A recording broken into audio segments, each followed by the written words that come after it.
Good to go. All right, good evening, everybody, and welcome to the March 10th, 2021 full board meeting of Manhattan Community Board 6. My name is Kyle Athiad, and I'm the chair of Manhattan Community Board 6. This meeting is being called to order at 7:01 p.m. Tonight, we are joined by Secretary Seema Shah, District Manager Jesus Perez, Assistant District Manager Cody Osterman, and Community Associate Brendan Berth.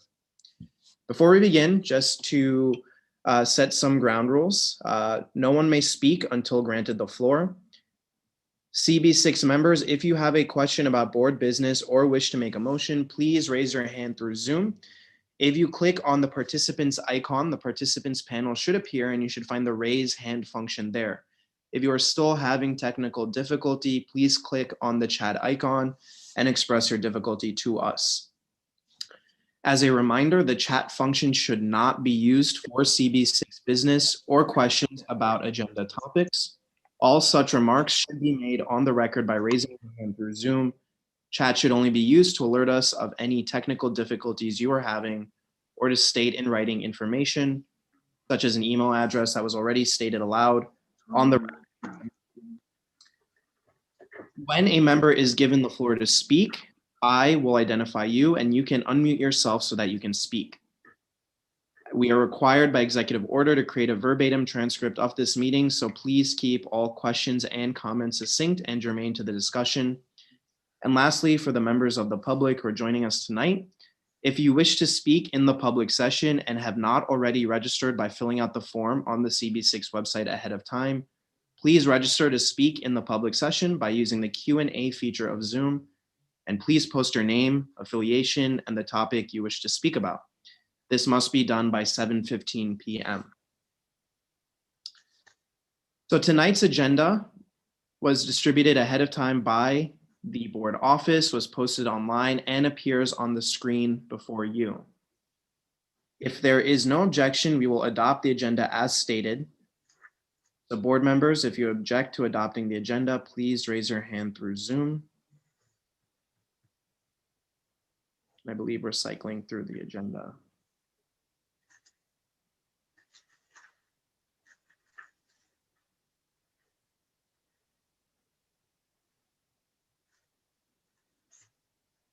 Okay, thank you. Seeing no objections, the agenda for tonight's meeting is adopted. We will now take attendance by roll call. So board members, you can unmute yourselves and answer present when your name. Hi, everyone. Welcome to tonight's meeting. And this is Seema, Secretary for the board. Like Kyle said, when I say your name, please just unmute yourself and say that you are here. Kyle. Present. Asia. Present. Neil. Present. Martin Barrett. Present. Elvie. Present. Joan. Present. Matt Bondi. Present. Claire. Present. Jim Collins. Present. Dan Devine. Present. Beatrice Dismon. B, I think I saw you. Okay, I don't hear you. Jeannie. Here. Rick Eggers. Here. Charles Fernandez. Present. Andrew Gross. Present. Adam Hartkey. Here. Molly Hollister. Here. Paige Judge. Present. Thank you. John Keller. Present. Abigail Kuzmer. Present. Anton Muldner. Present. Kavitha Matthew. Here. Sandra McKee. Present. Wells Magali. Wells. Don't hear Wells. Richard Metz. Present. Philip Napolitano. Present. Rajesh Nair. Present. Kevin O'Keefe. Present. Rishma Patel. Rishma, was that you? I think I just heard you. Yeah, present. Great. Matt Roberts, Present. Gene Santoro, Here. Frank Scala. Frank? I don't hear Frank. Lawrence? Sure. Present. Ann Seligman, Here. Lou Sapersky, Yo. Sean Sherman, Here. Sandro Sherrod, Here. Letty Simon, Here. Anju Suresh, Here. Mark Thompson, Here. Corinne Vanderdon, Michelle. Corinne? I don't hear Corinne. Brian Van Nieuwenhoven, Present. Ronnie White, Present. Claude Winfield. Claude, I think I saw you. Present. Okay, great. Thank you. We are at 41, which is quorum. Fantastic. Thank you, Seema. So we'll now begin the elected and agency representative reports. As a reminder, we are changing how this section of the meeting operates. I have asked all of our elected officials to send over their reports ahead of time so that we can compile them. You can find all of the reports that were submitted on the CB6 website. The link to the reports was disseminated ahead of time to all board members and the general public, and for your convenience can now be found in the chat. I'll begin by calling on each of the elected officials who have RSVP'd so that they can take questions from CB6 members and the public about their pre-submitted reports. Each elected official will have 1 minute to field questions. If there are no questions, we will move to the next elected official on our list. If an elected official has a time-sensitive matter to report on that didn't make it into their pre-submitted report, they will have 3 minutes to do so. So I would first like to welcome Manhattan Borough President Gail Brewer.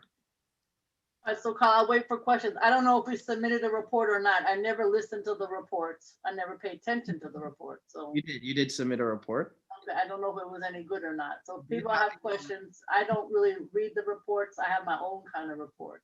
But I'm glad to take questions. I know somebody did want to know about helicopters, but I'm glad to answer anything you want. Yes, so let's start with the question about the FAA regulations on helicopters, and if there are any other questions that pop up, we can take them. All right, I'll be very quick. So, you know, we had a press conference with elected primarily the federal.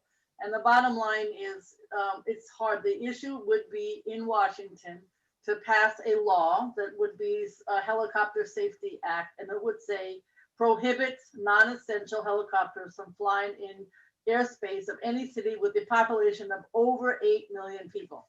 And that we're the only city. So that would be the hope. Now, to get this thing through Washington is not easy. I know that Carolyn Maloney, your Congress member, is going to try to attach it to another bill to see if it would fly. So that's one aspect. And then the second is we met with all the New York officials. We have now met, have a meeting coming up in March with unbelievable numbers of New Jersey officials. And we're hoping that at least gets the New Jersey helicopters and the heliports on notice that we're tired of them going out of New Jersey and flying over New York and taking pictures of Central Park, hovering and then going back. So that's our next strategy. I don't know how successful the federal legislation is going to be. So we're trying everything at the local level. So that's the very short version, Kyle, of helicopters, but we're trying every aspect that we possibly can. Perfect, thank you so much. And I know we're involved with that task force as well. Yes. We greatly appreciate you putting that together. I see a question from Corinne. Corinne, you have the floor. Hi, Corinne. Kyle. Yes, Gail Brewer. I just wanted to really thank you. I was just looking at the report. I am that was submitted, and I see that there is a document there that is the result of a survey that is called Steps to a More Age-Friendly Manhattan, and I just really appreciate it, and I'm looking forward to reading it, and I'm also hoping that we can maybe incorporate what is in there in our community plan for the sale of Beth Israel. That would be fabulous. The good news is we did it with the New York Academy of Medicine. I don't know if you've been to their website, but you know, every Tuesday we have this vaccine task force, which you're all welcome to join us. And for that, they did this amazing map of where all the seniors are in the borough of Manhattan, and of course the 5 boroughs. And what languages they speak, et cetera, et cetera. So that might help you in your planning. Thank you. All right, and thank you, Borough President. I don't see any other questions for you. All right, thank you very much. Next up, we have Congresswoman Maloney's office. Do we have Taylor on the meeting yet?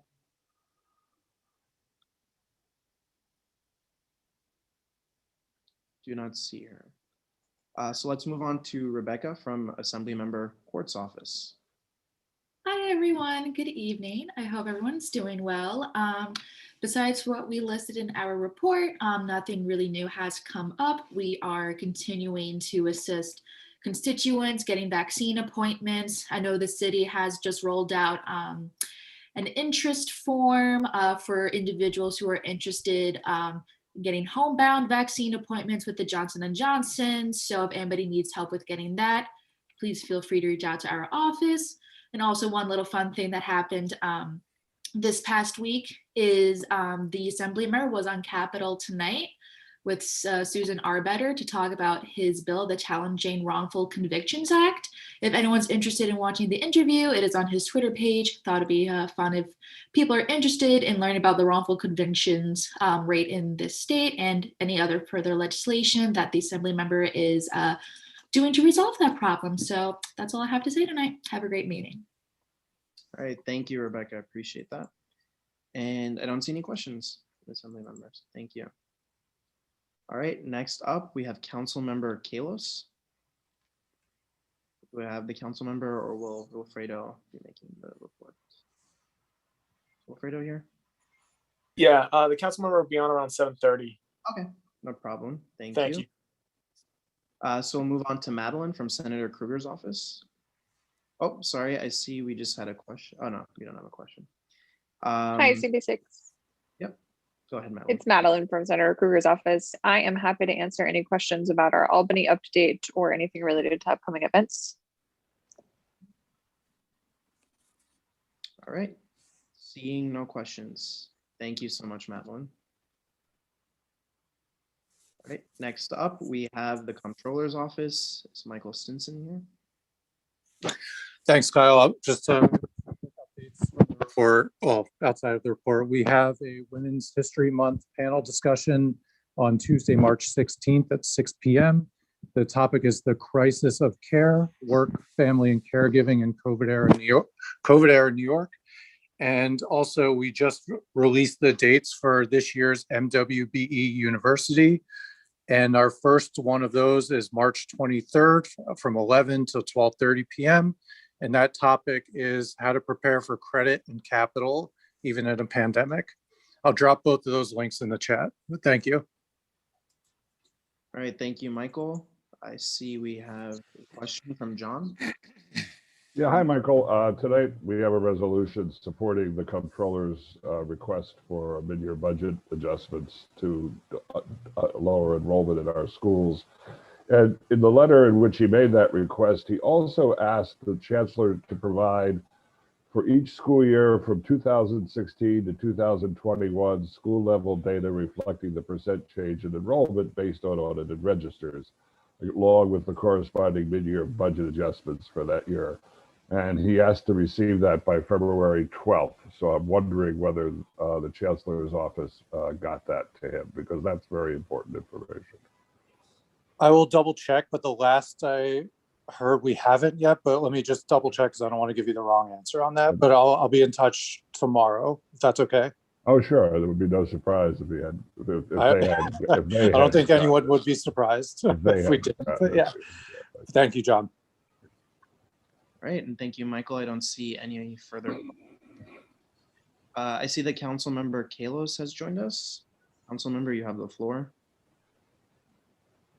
You all have my report. It's available at benkalos.com/newsletters. Happy to take any questions on anything from affordable housing to how to identify the corporations behind the empty storefronts, to taking on the patronage and posting all city jobs, or expanding vaccine eligibility. Thank you, council member.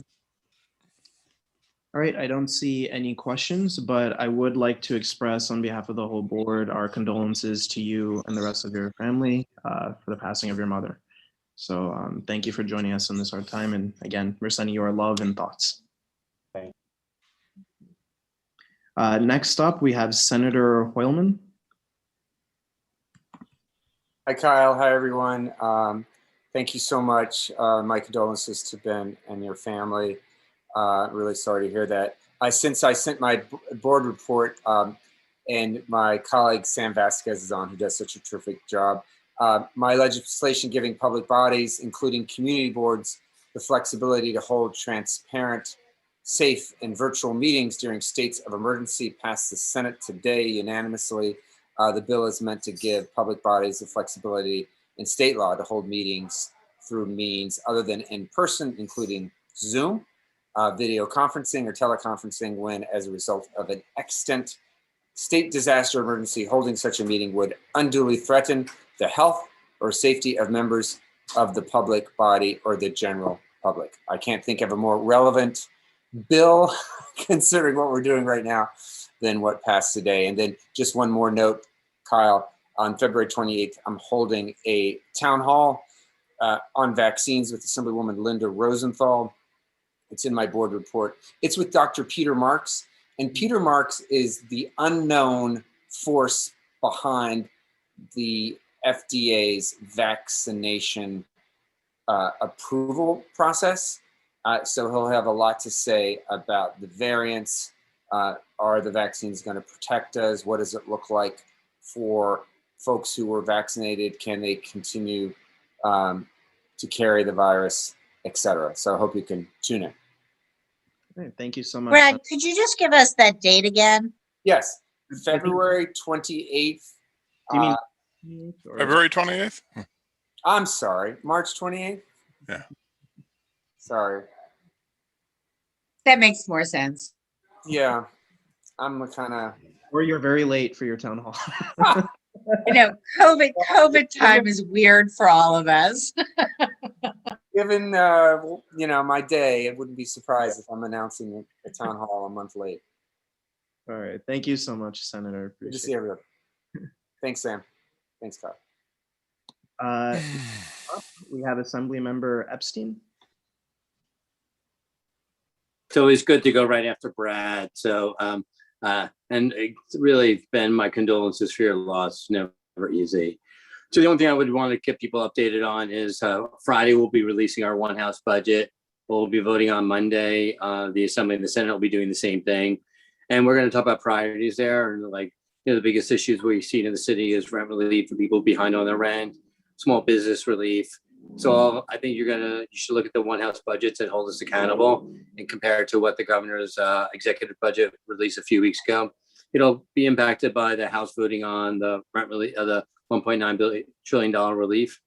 Budgets really will have impact. And this is one of those moments in history where we'll have to decide where we stand. And I hope the final budget will stand with our values.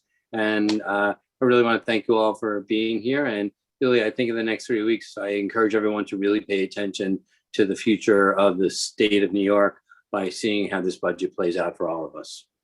Thank you, Kyle. Thank you, Assembly Member. Are there any questions from Assembly Member Epstein? All right, seeing none, thank you so much again. Appreciate it. Be well, everyone. Next up, we have Katie from Council Member Rivera's office. Hi, everyone. I'm willing to take questions from our report. Awesome. Any questions for Council Member Rivera's office based on the report? All right, seeing none, is there any announcements you want to make or all good? I encourage you to sign up for our newsletter. Awesome. Thank you, Katie. Next up, we have Ben Jacobs from Council Member Power's office. And before we begin, that is an awesome beard. Thanks. It's going on a year now, so we'll see how long it lasts. But no, thanks for having me. For those who I'm filling in for Pat from our office who's not feeling well, we hope he gets better soon. For those who don't know me, I'm Ben Jacobs from Councilman Power's office. I used to do this all the time, and now I've been doing it once a year for the last couple of years, so that's been fun. Thanks for having me back. Our report is in there where Councilmember Powers is sponsoring a COVID testing pop-up site at Stuyvesant Town on next Wednesday and Thursday, the 17th and the 18th. That's you can go there. They'll give you a swab. You do the test. You give it back to them. You get the results at some point soon, hopefully. But that's from 9:30 to 4 p.m. on Wednesday and Thursday next week. I also did a bunch of cramming about the new dancing land use stuff because I was told that CB6 had questions about it. Awesome.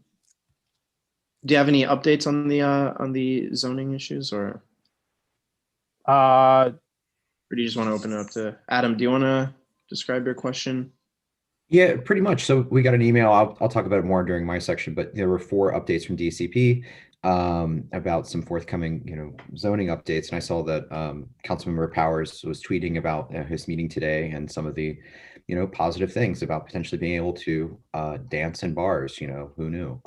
So just wanted to see if you want to just say more about the proposal, and what your office is doing to sort of make that happen.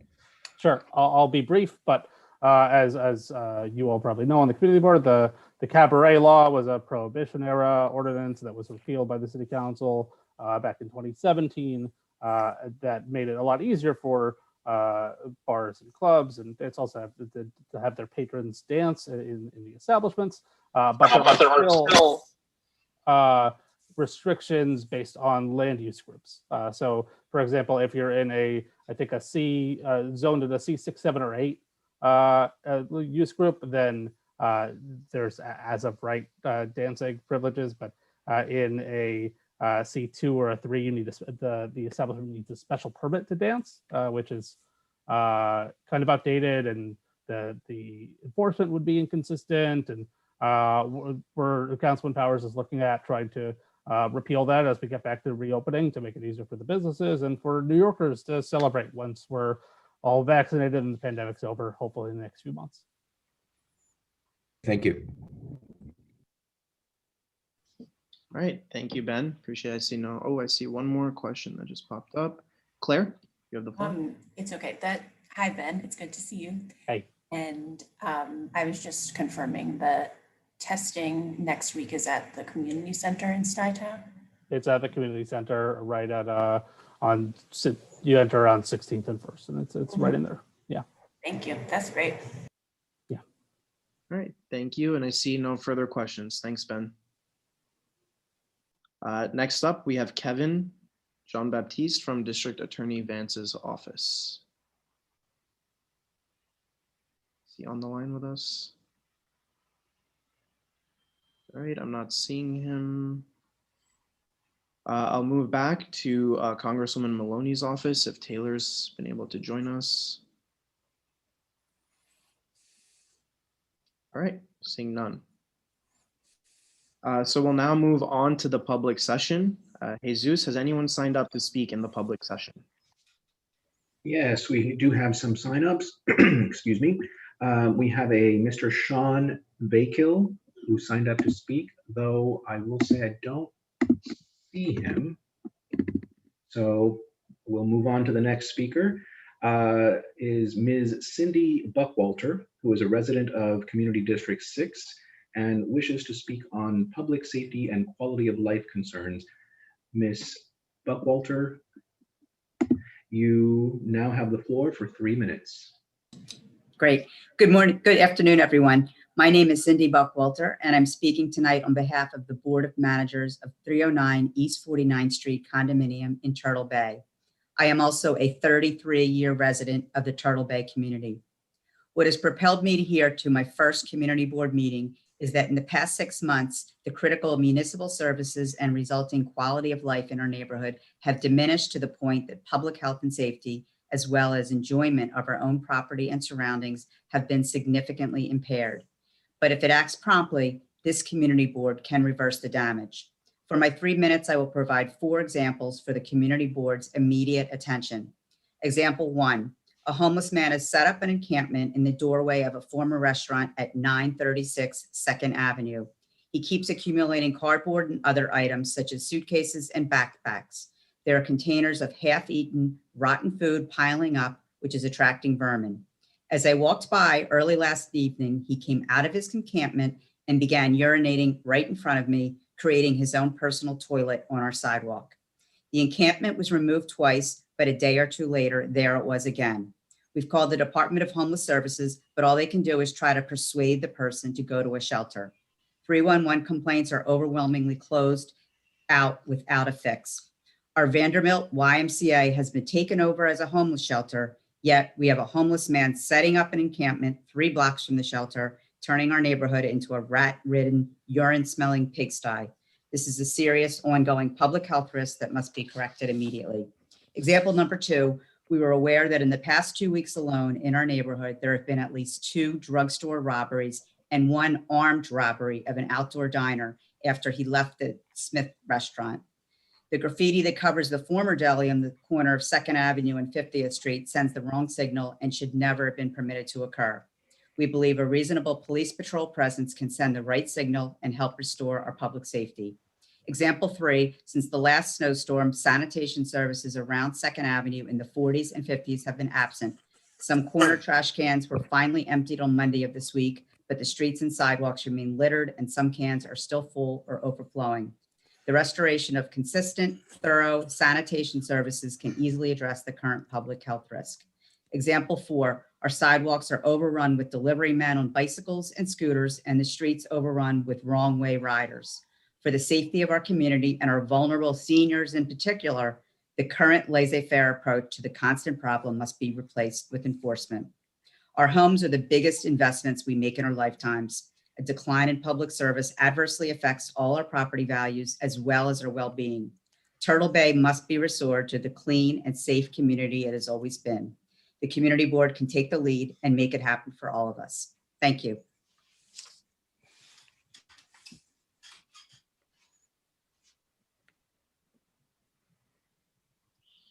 All right, thank you, Ms. Buckwelter. The next and final speaker that we have on the agenda is Ms. Susan Peters, representing New Yorkers for Wired Tech, speaking about the dangers of microwave antennas mounted to the city's lamp posts. Ms. Peters, you now have the floor for 3 minutes. Can you hear me? Yes, we can. Oh, great. Thank you. Hi, I'm Sue Peters and a member of New Yorkers for Wired Tech. I spoke last month informing the board of the health danger with the introduction into our city of wireless antennas on practically every street corner. If possible, I'd like to present this health issue before your Health and Human Services Committee also. This is a crisis very much like the history of cigarettes and asbestos, where the companies producing the products pulled the wool over the public and caused serious health damage to many people before action was taken. The government was not proactive in protecting the public, just like the issue I bring before you today. 8,000 antennas are already installed in our city. 4,000 more antennas are being installed now. The New York City Department of Information Technology and Telecommunications approved all 12,500 antennas in one shot. Last December, they issued a negative declaration for any health effects, ignoring thousands of peer-reviewed studies to the contrary. Last month, I mentioned 2 studies. I'm just going to briefly describe them again and then go on to more new information. In 2013, the International Agency for Research on Cancer, after reviewing available data, classified radio frequency fields, which include cell phone radiation, as, quote, a possible carcinogen to humans, end quote. In 2018, the US National Toxicology Program, in a long-running study, tested 2 common radio frequency cell phone levels in a 2-year rodent cancer study, a $30 million annual animal study. It showed clear evidence that radio frequency radiation can lead to malignant tumors in male rats. The paper is currently under peer review. Here's some new information. In October of 2019, Scientific American's editorial board chose to print a piece that is strongly against 5G. This shows that even the world's most mainstream scientific publication has serious reservations about this technology.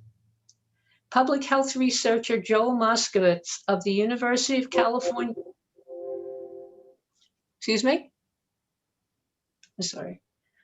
authored the article saying that 5G is a lot more harmful than the government and telecommunications industry want people to believe. He said the same is true of Wi-Fi and cellular technology. I'd like to strongly encourage you also to read a December article in the magazine The Washington Spectator by Barbara Koppel. It outlines how the telecom industry has captured our government regulators. Thank you very, very much.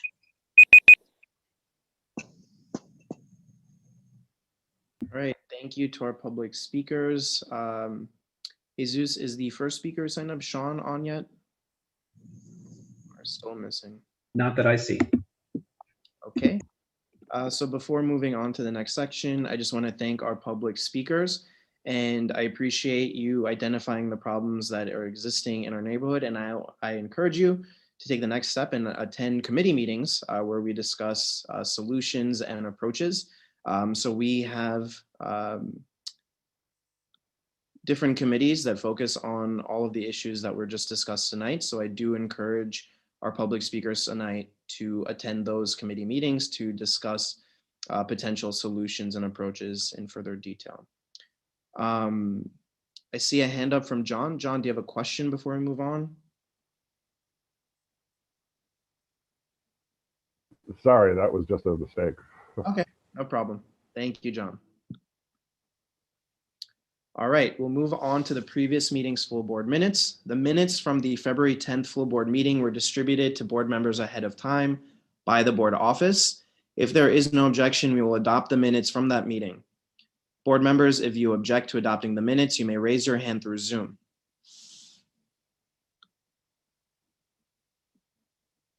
Seeing no objections, the minutes from the February 10th full board meeting are adopted. They will soon be available on the CB6 website. So I have a very quick district board report tonight.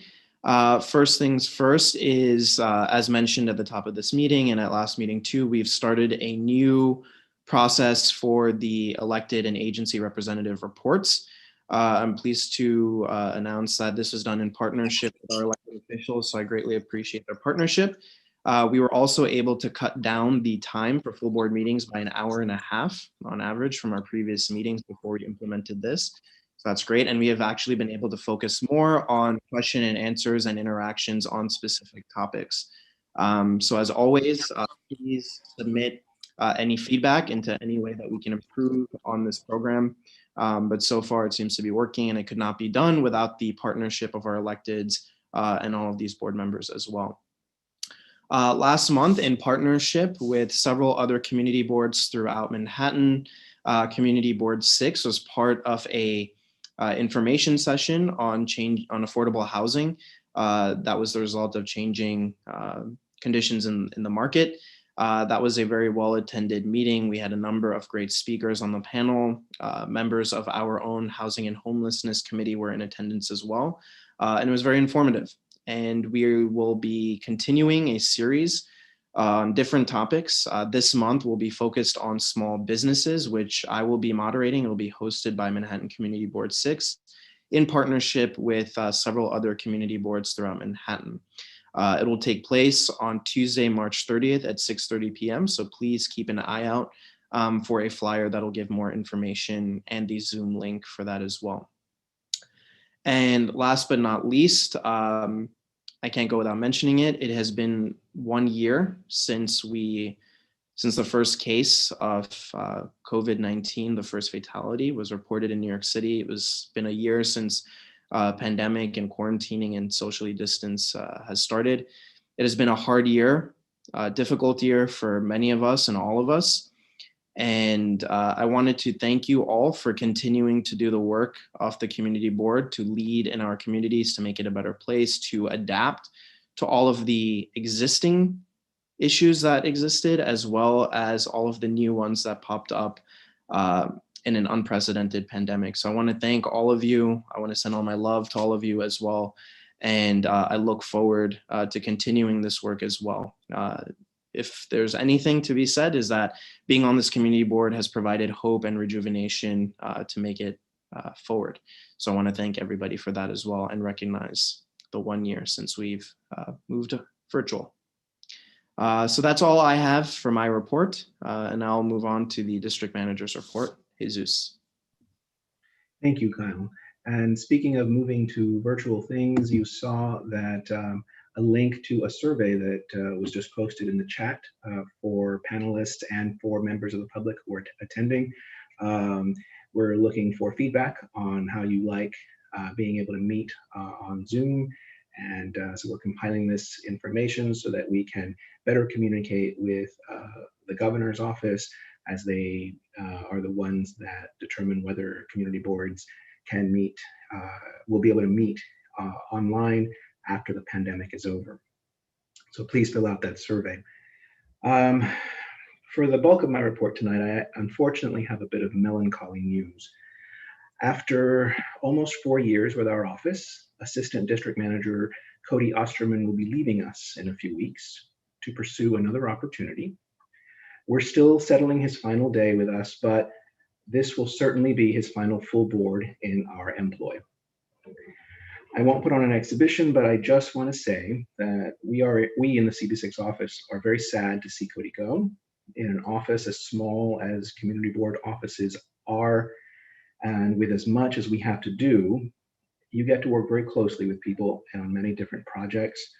And having the best possible staff makes all the difference. Cody, with his background in housing policy and his facility with technology, was a great resource to our board members and helped me bring our office into the 21st century. I sincerely believe that Manhattan Community Board 6 has the best staff of any of the city's 59 community boards, and Cody has contributed greatly to that. In the interest of time, I'll leave it there, but I would like to yield the floor to Cody, if you don't mind, Kyle. Go ahead.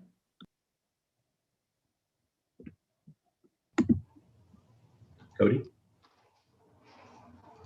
Hi, yes.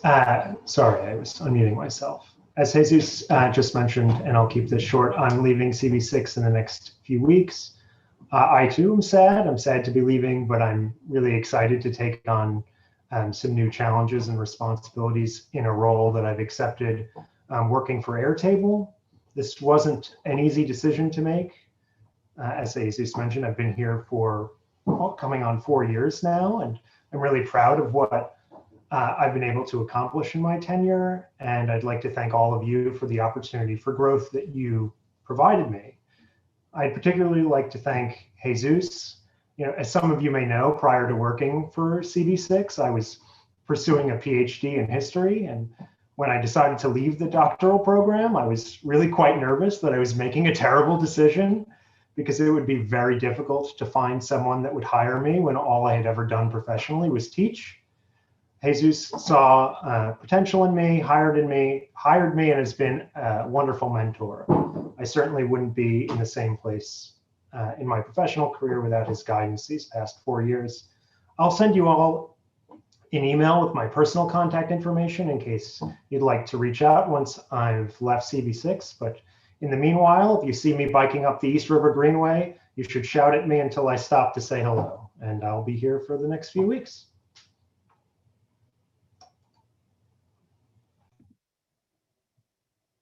Thank you, Cody.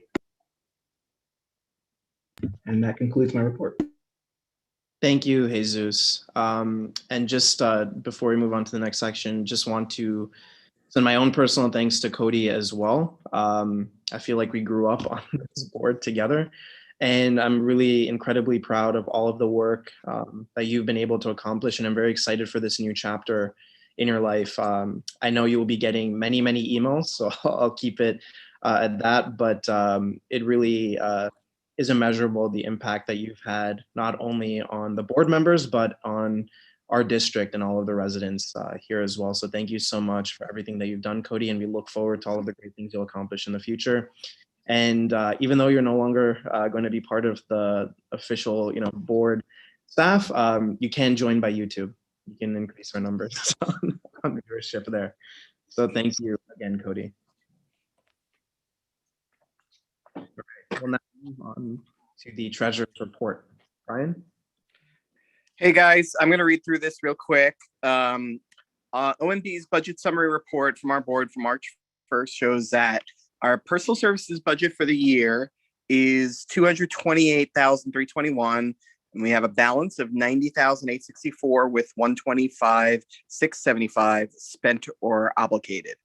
We still have a deduction of $11,781 in pending budget reductions marked in this category.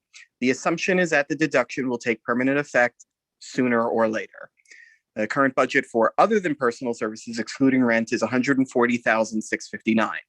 This figure contains $110,185 of our retained street fair money, and our remaining OTPS budget is $30,474.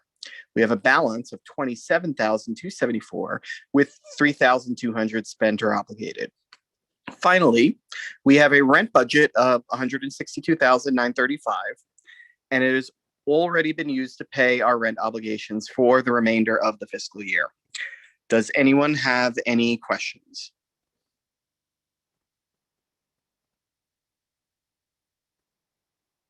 All right, thank you. Thank you, Brian. I know we had the borough president already report to us. I know Brian Lafferty is on the call. Do you have anything to add, Brian, to the borough president's report? I don't at this time, except congratulations to Cody, of course. Thank you, Brian. All right, so we've now arrived at our committee reports and resolutions. In order to conduct an efficient meeting, I just want to remind everyone of the ground rules. No one may speak until granted the floor. Board members, if you have a question or wish to make a motion, please raise your hand through Zoom. The chat function should not be used for board business or questions about agenda topics. Any remarks should be made on the record by raising your hand through Zoom. Chat should only be used to alert us of any technical difficulties you are having or to state in writing information, such as an email address that was already stated aloud on the record during the meeting. When a board member is given the floor to speak, I will identify you. And big reminder, we are required by executive order to create a verbatim transcript of this meeting, so please keep all questions and comments succinct and germane to the discussion.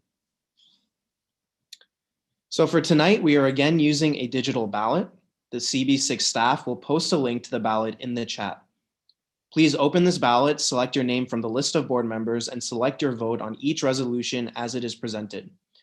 Do not hit submit until later in the evening after the final resolution has been presented. At the end of the meeting, once you have indicated all of your votes on your ballot, only then should you submit the ballot. You will not be able to submit the ballot unless you vote on every resolution. If you plan on abstaining, please select abstain.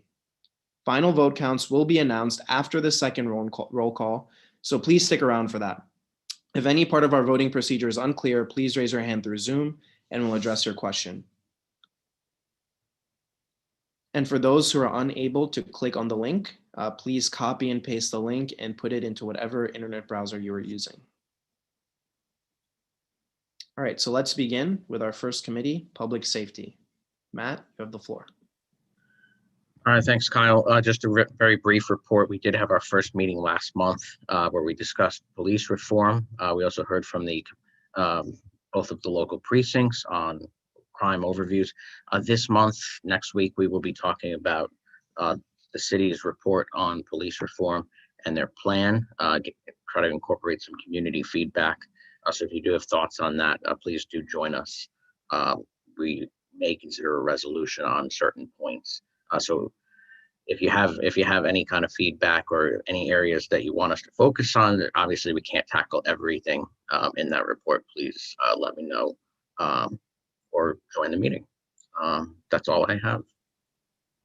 All right, thank you, Matt. Are there any questions from the board members for Matt? All right, seeing none, we'll move on to transportation. Gene, you have the floor. Oh boy, thank you, Kyle. And thank you, Matt. Okay, we've got 3 resos up tonight. The first is very self-explanatory. It's about APA compliant accessible pedestrian signals in Manhattan Community District 6. If there are any questions, I don't have anything to add to that. And thank you, B, rather, for writing the draft resolution. All right, so are there any questions for Gene on 2A? All right, seeing none. Is there a motion from anyone? I call the question, B. All right, that's B. Second. Second. Seconded by Anton. All right. So we'll now mark our votes on the digital ballot for this resolution and do not hit submit. So those of you who are not using the digital ballot, we will ask you for your vote verbally during the second roll call.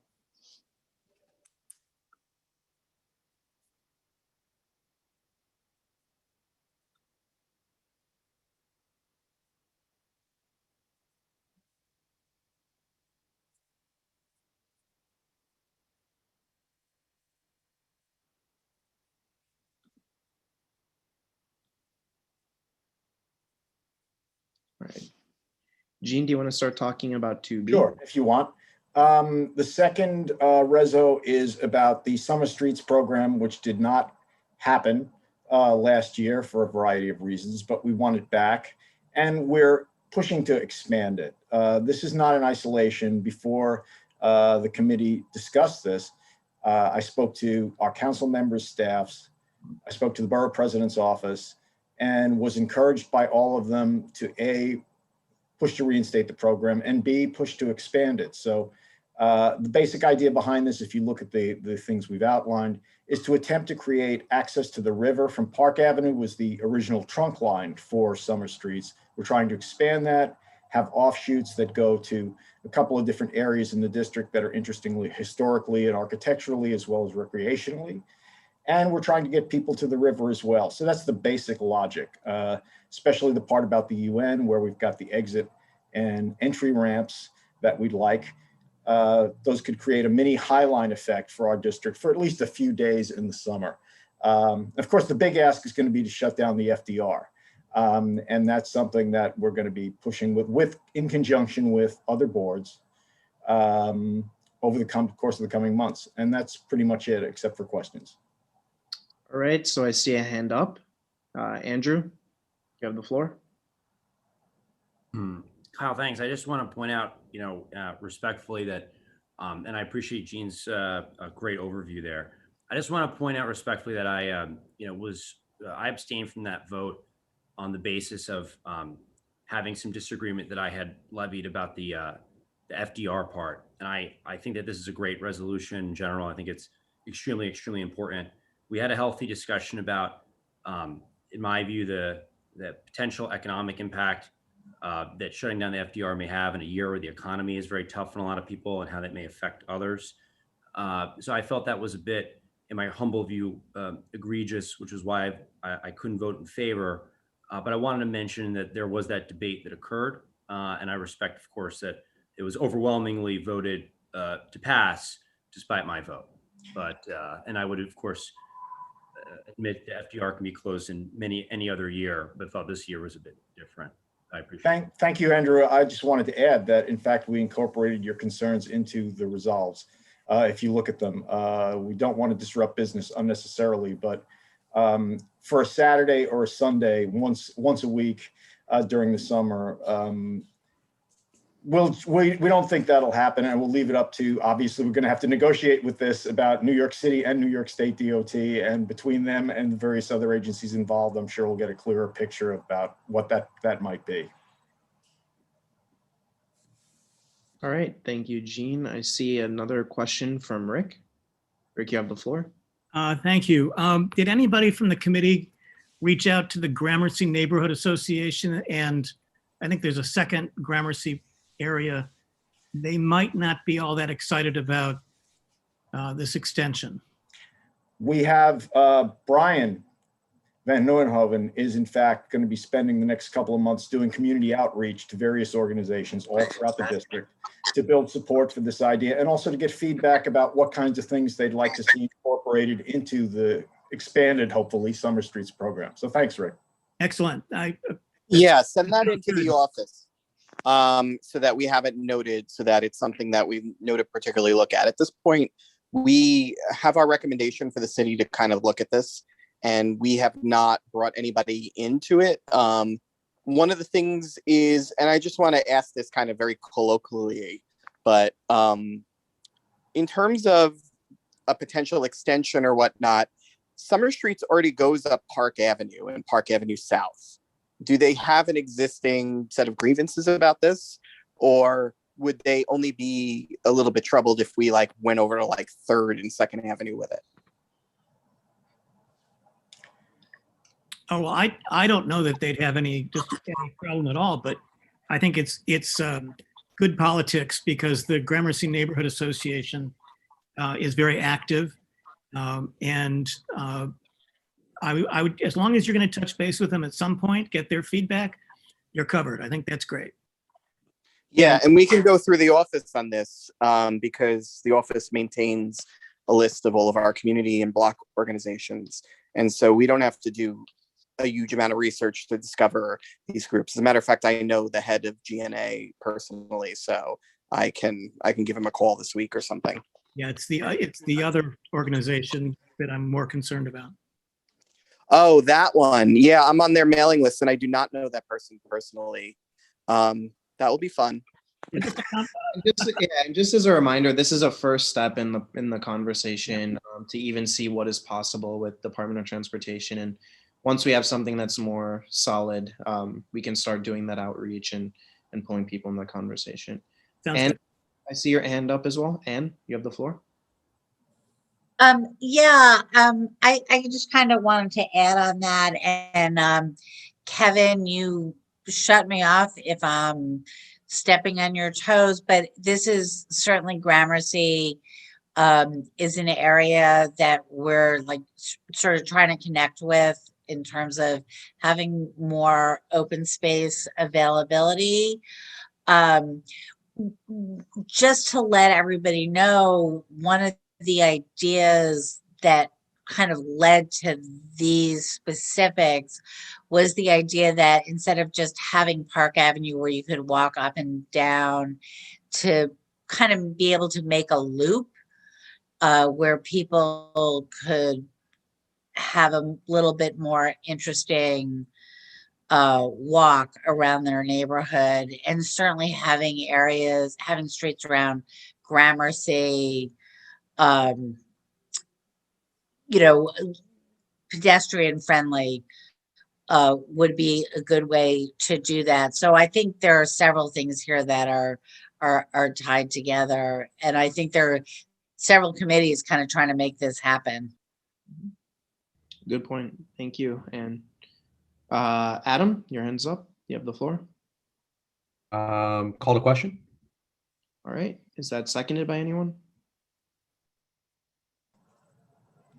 Second. That's Corinne is seconding it. All right. So please return back to your digital ballot and mark your vote for this resolution. Kyle, who seconded it? I'm sorry, I missed that. This is Seema. Corinne. Oh, thanks.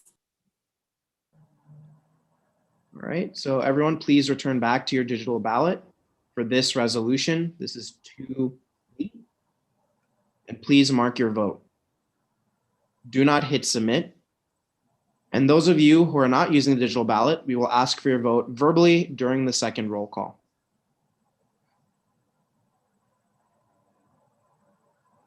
All right, and a couple of seconds for that. And Gene, do you want to start talking about Sure. two? Okay, this is a follow-up on the reso we passed to create more pedestrian space and a different kind of experience on 3rd Avenue in that clutch of bars and restaurants that's there. Since this is a pilot program that we're hoping to spin off in different directions, and other community boards are also interested in this kind of program because it's offers them flexibility about how to deal with the streets, which is something that is a very high priority for all of us. We want to have an actual set of models with alternatives built in. This is an idea that Kyle and Jesus came to me with. I was thinking of it separately, but I was happy to sign on. Essentially, this is what it's about. We need something to help prod DOT to act more quickly. But we also need something that's a tool that can help us not only to advance our own agenda with this stuff, but to also have something concrete that we can show the community and get their feedback about the different aspects of the plan. It's a little, we can discuss it abstractly. When we're talking to large groups of people, it's better to have some options and physical representations. Even the committee obviously needed those. We had rudimentary ones. So that's some of the thinking that went into this. All right, thank you, Gene. I see we have a question from Marty. Marty, you have the floor. In business and in government, best practices is having multiple bids. We're giving somebody 20,000 because he's a nice guy. No, we're not giving somebody 20,000 because he's a nice guy. We're giving it because Sam Schwartz is one of the premier, if not the premier, agencies that does these sorts of designs. They've worked very closely with DOT on DOT projects, as well as other projects initiated by BIDs, other CBs, and stuff like that. So they have a track record doing this. And so that's why they were picked. As far as the other thing, best practices is true, but I will defer to Jesus and Kyle on this. It's my understanding that when it's $20,000 or less, we actually don't have to do that, which is in this community board, which is actually a practice that's well established for all kinds of other agencies. I'll leave it to Kyle and Jesus to fill in the particulars of that because I just went to my depth. No, thank you, Gene. Jesus, do you have anything else to add to that?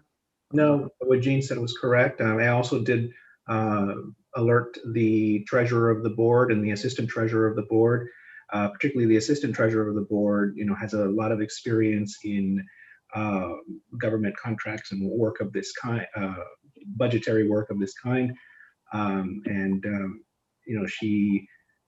She seemed all right with it. So that's good enough for me. And yes, we are allowed to use money in this way for amounts that are $20,000 or lower. Thank you, Jesus. Letty? Letty, you have the floor. Unmute, Letty. Hold on. Oh, there you go. Okay. I agree with Marty in terms of sole source contracts, even though they may be legal, it's the appearance of things. Certainly Sam Schwartz is well known, but I would feel more comfortable if we had at least had some other bids, or you had spoken to some other firms that you could at least by name report about. The other question I have in terms of the contract is, what is the time frame and what are the deliverables? Jesus, I'm going to defer to you on that as well. The time frame is about 2 to 3 months, and the deliverables, I mean, there are quite a few to list, but the firm, Sam Schwartz, has given us in writing a list of what we can expect, things like traffic studies, concept designs, liaising with DOT, things like that, and that can be shared with the board, certainly. That would be very helpful and appreciated, and thank you for that. All right, thank you, Letty. Brian, I see your hand up. So I don't want to speak for anybody else. I know that there was some discussion about this at committee where I did not weigh in, although I concurred with some of the opinions that were shared. It is true our assistant treasurer B weighed in on this very specifically and said it was legitimate. So I want to just kind of make a couple of points about this. One, it is legitimate. We came in under the legal requirement for a sole source contract. So it's not a big deal in that regard. We have nothing to worry about. We can proceed as planned. Two, this was advanced by the committee after a similar discussion of the same issues. The committee felt it was overwhelmingly felt that this was an appropriate thing to move forward on. The third thing is that the amount that we're talking about really is absolutely nothing to these consulting companies. It's a grain of sand in their budgets and their revenue streams. The fourth thing is we do hear the feedback, and it is something that we will consider going forward. But at the moment, we don't want to hold up this process and have it roll over the next fiscal year, particularly because we don't know what next year's budgets are going to look like. We can spend this year's money now that we have it and complete the project with the proposal that we have in hand. And any additional delays or debates or RFP processes will put that in jeopardy. All right, thank you, Brian. And I'll move to B next. Thanks, Kyle. Since people mentioned me, let me speak for myself. Certainly, this was something that the committee supported. And, we came up with a number of ideas, but you really needed someone who has experience in it to look at it and see how we do. In government, in my experience, and I spoke to Jesus just to make sure that we were dealing with it. You can do sole source, especially if it's under a specific amount, and this is under 20,000. In addition to that of sole source, the question of having the money to pay for it this year was a very significant factor since we don't know what our budget will be next year. So as long as it met the requirements of the city and would ultimately be reviewed by the city, I am supportive of sole source. And of course, in many other government activities, we have used sole source when it is efficient and it's the question of spending the money by a specific period of time. Thanks, Carl. Thank you, B. We'll move to Sandy. You have the floor. I just want to note that actually the vote was 4 in favor and 5 in favor and 4 against. And I happen to be one of the people who voted against it because I think there are lots of consultants. There's certainly some minority consultants. There may even be consultants that are within our district that $20,000 would be a considerable fee. I don't think it is a grain of sand. So I really do think it's much better to get competitive responses. And it's actually, we did this quite recently for the Strategic Planning Committee. And by going through the RFP process and actually interviewing 3 people, you gain a lot of information. It actually helps with you in finalizing your ideas, and it makes it a much clearer process. Sam Schwartz is a big name, but we've also dealt with a lot of other consultants through the Transportation Committee. So I really felt that it sets a bad precedent, and I did vote against it in committee. Thank you. Point of fact, it was 9 votes in favor, 2 noes, and 2 abstentions, not 5 in favor. Thank you. All right, thank you, Gene.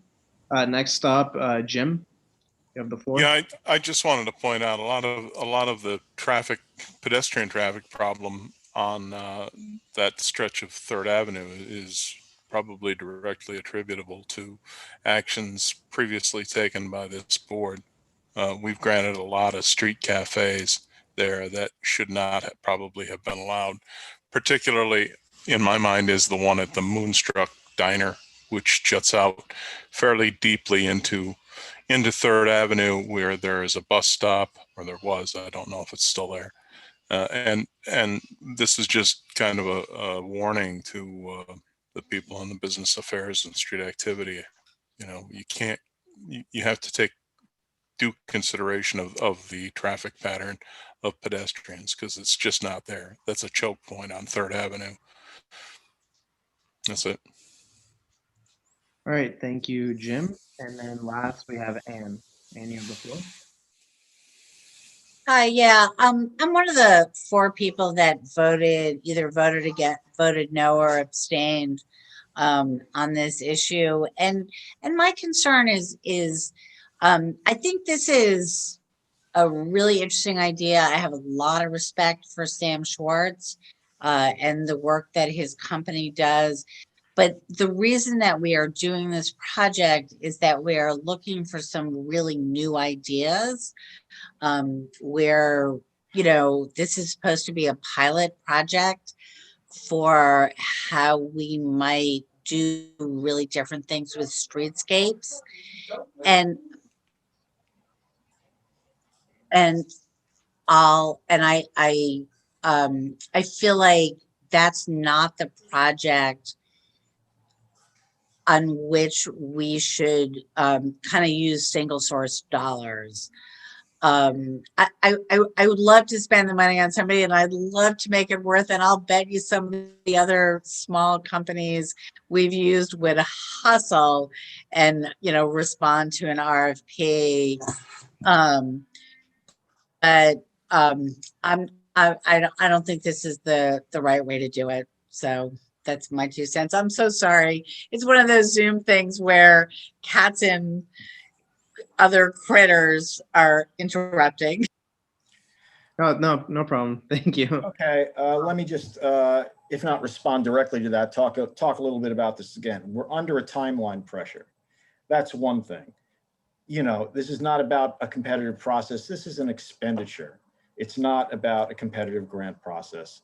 I think we're confusing apples and oranges here. I understand people's moral and ethical reservations, but we're not violating them. I think we have to make that clear. No, practical. Practical. I think we will get a better solution. I think we'll get better information from an RFP. And excuse me, I didn't interrupt you. Thank you. This is not a competitive situation. It's a situation that's about a pilot project. It's about speed, and all of the considerations that are necessary for this reso have been met. So I think we have to remember to keep our eye on the ball about that, because we let the perfect become the enemy of the good, and we'll be here looking at this for a while and not having anything. And that's it for now. There are other questions. I don't want to take up more time. All right, thank you. We'll go to Seema. Yeah, I just wanted to offer some comments. So I actually do have a urban planning consulting firm that I run independently. I, you know, run it alone. I don't do the same work as Sam Schwartz. I'm very familiar with Sam Schwartz, but I don't do exactly the same thing. But I will say, just in my experience, having run the firm for, you know, close to 8 years, that you actually need to prepare all of this information in a way that DOT will actually receive it and read it.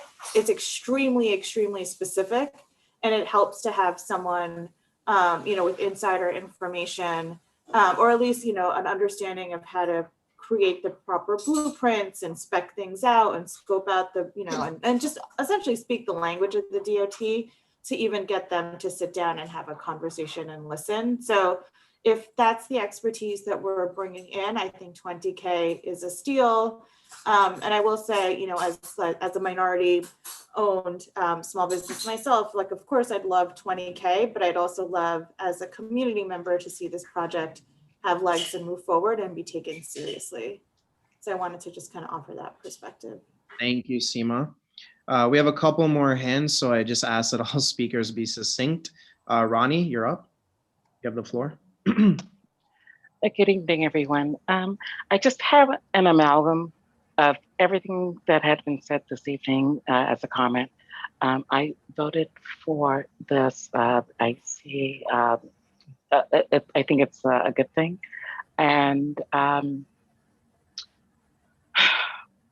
it's a good thing that you know, we need to go to Sam Schwartz. They are vetted by the city. And just as Seema and a lot of other people have brought up, to be vetted means that they pay their bills, they pay their taxes, they have their insurance, and they have the professional staff with the necessary qualifications to do the work correctly. And going forward, I think that, and also working with government agencies, city agencies, and federal agencies, when there is a rapport that is established, that's a great thing, but sometimes it isn't. And at that point, what I think best practices is very important. And the agencies have a lot of leeway, and they will also do just some sort of leveling under 20K. In this case, that really wasn't an option, but we should just adopt that going forward. And when there's the time to do something like that, and because you can see wildly different pricing and also what comes out on the proposal. And then again, going back to just like what Seema was saying, when you are preparing that specification, it has to be very specific because of many different factors. So thank you. Thank you, Ronnie. We'll move on to Claude, and then Andrew will close it out. Claude, you have the... Yeah, I thought we had heard both sides. I wanted to call the question, but I'll yield to Andrew. Second. Oh. All right. Okay. I'll withdraw my second until Andrew talks. All right. So Andrew, final comment. I just simply wanted to, I felt just compelled to explain why I voted in favor of this. And I think that Jean outlined this very well. I emphasize the point that to me, this is not any kind of an ethical debate. I don't see any ethics at all in this.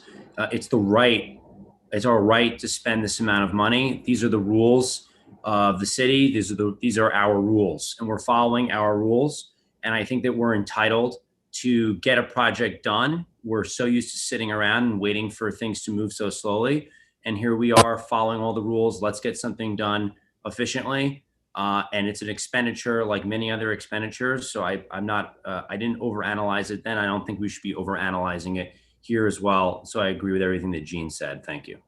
Thank you. All I right. second what Claude said. All right. And I call the question the second time. Right. All right. Claude, And second.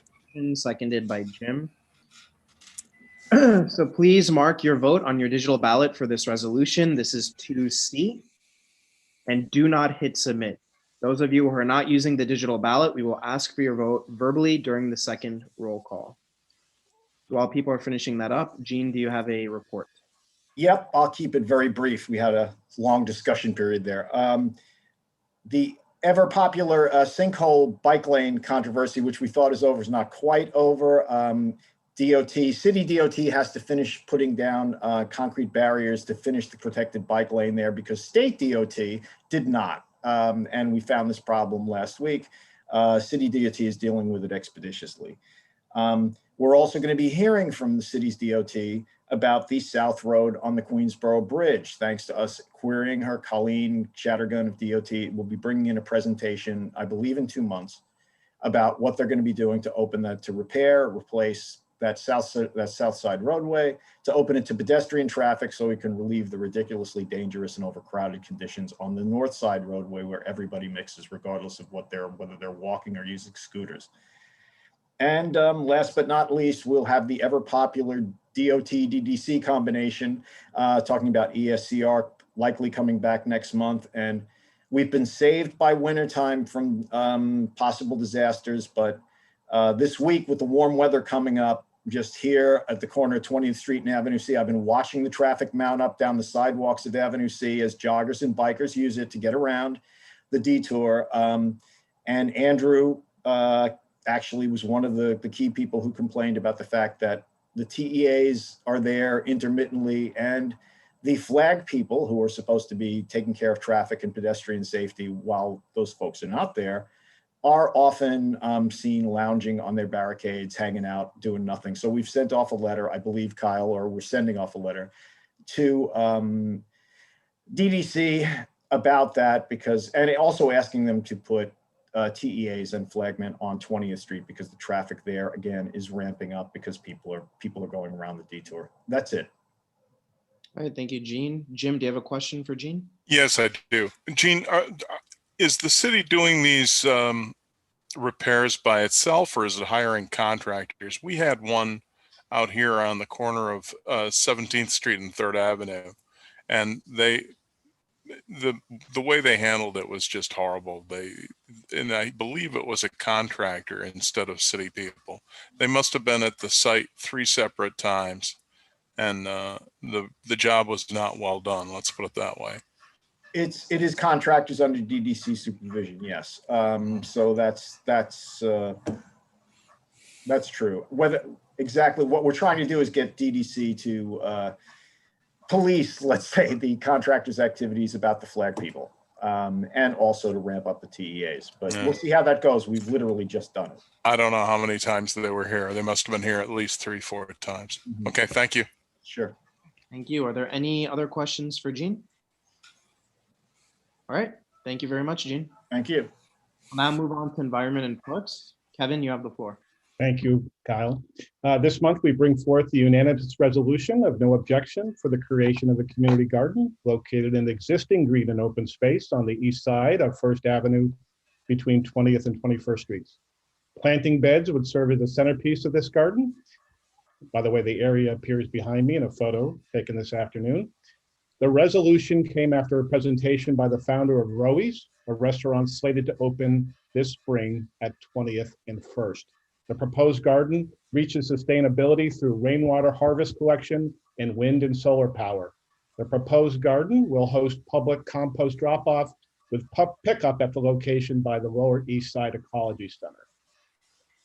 Just as a background, as many of you probably are aware, Rowie's is a sister restaurant to Rosemary in the West Village, which has successfully developed a rooftop garden for herbs and produce during the spring and summer. All right, thank you, Kevin. I see a question from Claire, a comment. Thanks, Kevin. This is a great idea, and I think that space is definitely ripe for improvement, and knowing Rosemary's Garden, they'll do a great job with it. I saw in the reso that there was support from other entities, and I didn't see Solar One listed on that support list, but I think that if Rowie's hasn't connected with Solar One, that would be like a really great partner as well. Thank you for that. And we did bring that up at the committee meeting, and Carlos Suarez, the founder of Rowie's, said he would reach out to Solar One. He just was not as much aware of it as we thought he was. You brought up other supporters. We do have other supporters. A lot of them are mentioned in the reso. New York University, Stuyvesant Town, Peter Cooper Village, Brooklyn Grange, and the John Bon Jovi Soul Foundation. The Soul Foundation follows a mission, I believe is in the reso, to break the cycle of poverty, hunger, and homelessness through partnerships. And the garden syncs with that mission because Rowie's management intends to educate the public about hunger and host a neighborhood CSA to champion quality foods at a very low price. Yeah, cool. I think that Solar One has a lot of like native plants and information that they could share to make sure that what's being planted is. We can follow up with Rowie's, but Carlos did say he was going to reach out to them after our meeting. Yep. All right. Next up, B. B, you have the floor. I wanted to call the question. Before you do that, let me just, Anne, do you have a question, or were you gonna do the same thing? No, I had just a quick question. I thought this was a great project and a great presentation. I did, and Claire, I raised the same question about native plants. The only thing I didn't have, and that maybe we just want to raise in our future conversations with him, and it's a little bit cold to say, but not every restaurant survives. And given that he has so many partnerships, maybe we just kind of want to have something in there saying, not necessarily even in the reso, but just kind of in your conversations with him saying like, hey, let's make sure that we have somebody that's going to take care of this if, God forbid, you guys can no longer afford to for some reason, that we don't just kind of have an abandoned space. That's a great point, Ann. I think because you had sit on some of that meeting, I happen to live a half block from that garden, and I intend to, continue those conversations. I will say that there is corporate dollars that will support this. I did bring that up. I questioned what they have been given in exchange, if anything. Carlos mentions that Rowie's aims for any garden signage, including any mention of any project supporters, to be tasteful in appearance and to be pre-accepted to standards of the community. So we can also be in on those discussions. He doesn't plan on putting up any signage, but if it's a quid pro quo, we'll get involved in that as much as we can. No, the concern is just that if the restaurant is no longer there, that the space is not abandoned. Right, but beyond that too, I think you had brought up that during the committee meeting that there's a little bit concerned that there are private dollars in this on a whole different subject. So I just wanted you to know we're thinking about that as well. But, all right. All right, thank you. Marty? In the past, we have initiated friends of groups. Like for instance, some years ago, we convinced various people around St. Vartan to develop a Friends of St. Vartan Park. We've, and certainly Stuyvesant Cove Park came as an idea from the CB6 Parks Committee, but it would be a benefit and an answer to Ann's concern that we possibly even in the resolution add a second resolve urging them to begin a Friends of group to allay that possible problem. Because there, as we know, there was another restaurant at that spot not very long ago. It's a good restaurant, but yeah, okay. Yeah, I think we're getting a little too in the weeds, no pun intended, about the community garden. There is a obviously partnership for this as well, but also if worst case scenario, it does revert back so that we could at that point have another conversation about what to do with it. So I think right now this is just about the plan that was presented. So we can just take it as that. So I'd like to go back and call the question. All right, B, thank you. If I could just jump in, I think it's probably worth mentioning as far as sustaining it beyond the life of the business, if there is a life beyond that business, that the garden will periodically serve as an outdoor classroom for PS40 and Salk School of Science. So potentially they could pick up the stewardship of that space if they're continuing. They plan on being very involved in that area. All right, so there was a question from B. Is that seconded by anyone? Second. Seconded by Ann. All right, everyone, please mark your vote on your digital ballot for this resolution. This is 3A, and do not hit submit yet. Those of you who are not using the digital ballot, we will ask for your vote verbally during the second roll call. So while people are making their votes, Kevin, do you have a report? Yes, I'll try to keep it brief. First, thank you to Reshma for her work on the resolution. I will touch on some parks news. During daylight hours on March 15th, yes, fewer than 5 days from now, New York City Parks will start the installation of synthetic turf at St. Vartan Park. We expect the work to be completed next month. As noted in the CB6 weekly email today, the turf conversion is part of a set of mitigation strategies to offset the loss of turf surfaces during the construction of the East Side Coastal Resiliency Project. In other parks news, the city will be looking for a new parks commissioner. Yesterday, Mitchell Silver confirmed that he would be leaving his position to join the North Carolina-based McAdams Company in June as vice president for urban planning. We wish him well. And I echo other words here about Cody. Cody has contributed so much to CB6 and personally has served as a wonderful guide to me to making community progress. And we wish him all the best at Airtable. On our ongoing discussion of making more space available for public usage, Anne mentioned Gramercy Park in regard to summer streets, and I think that makes sense. Gramercy Park Street should not be treated any differently than any other community streets. I was warned by one member in the community to please tiptoe around Gramercy Park matters because certain neighborhood leaders don't want outsiders touching their area without a benefit given to them. I don't see why they should get special treatment when it comes to their streets. And I think being part of a diverse community is indeed a worthy benefit in itself. The committee now has its hands on a copy of the original Gramercy Park deed. That led to the realization that the organizations that are based around the park and have access to the park, they may have a rightful claim to host public events there. As part of the outreach on this, the executive director of the National Art Clubs at Gramercy Park has offered a room at the club to host all future Environment and Parks Committee meetings. This came up because of a grant that the club has received that indicated that the club support arts-related community endeavors. The committee has a commitment to objectivity, but we asked the city if there would be any conflict if we further consider this offer. The reply from the assistant counsel at the New York City Conflicts of Interest Board is, quote, "Thank you for reaching out to us about this.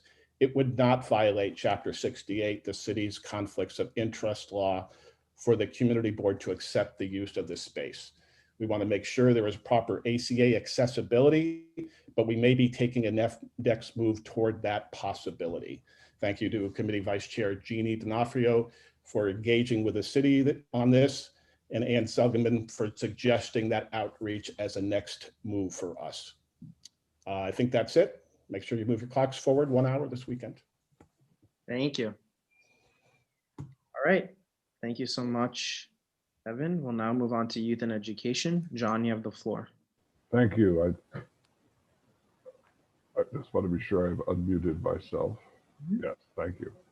Okay, we have two resolutions, and I'll have a few things to add in my report. The first resolution relates to a bill before the City Council that is put forth by Public Advocate Williams and is supported by multiple members of the council, including Ben Kalos. And basically what the bill seeks to do, Intro 2057-2020 seeks to do, is to institutionalize the practice that was put in place during COVID by our current chancellor, which is to continue the provision of food security to the numerous families that depend on it, and to make that part of the law that the Office of Emergency Management has to create a plan to ensure that the DOE continue to provide these meals in the event of school closures ordered by the governor, mayor, or school's chancellor. And we thought that this was a worthy item for our committee as it begins to get its bearings as an education committee and a youth committee to support. And we ask your support of it. All right, thank you, John. Are there any questions on 4A?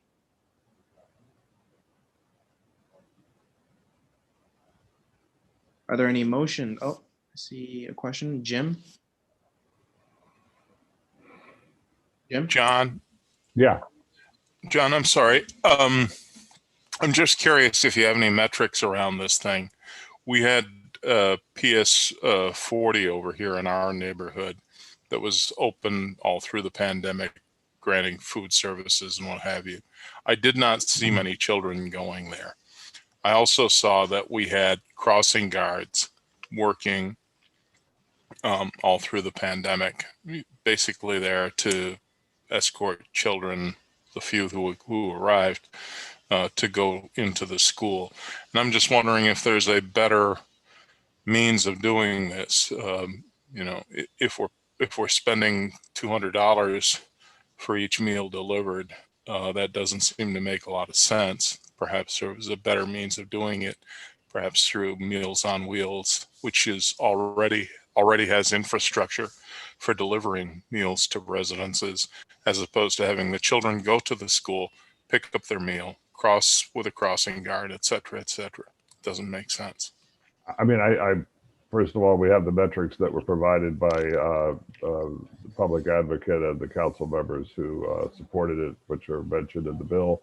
But if there's a better way to do this, I think the most important thing here is that we require that this be institutionalized in the future. And, you know, if there are more efficient ways to deliver this through the Office of Emergency Management, then that seems perfectly logical to me that that would be done. Okay. Thank you. You have the floor. I would just like to call to question. All right. The call to question, is that seconded by anyone? Second. Seconded by Marty Barrett. All right, everyone, please go back to your digital ballot and mark your vote. And do not hit submit yet. And those of you who are not using the digital ballot, we will ask for your vote verbally during the second roll call.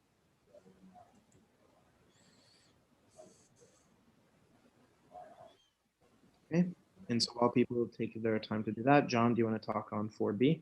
Yeah, I will, and I will during my report. I'll make an additional comment on 4A, but it's not relevant to the matter in the resolution itself.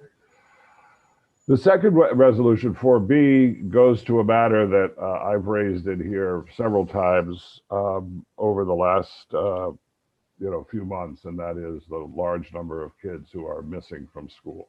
And I've said frequently that when I talk about that has a direct effect on the money that schools get.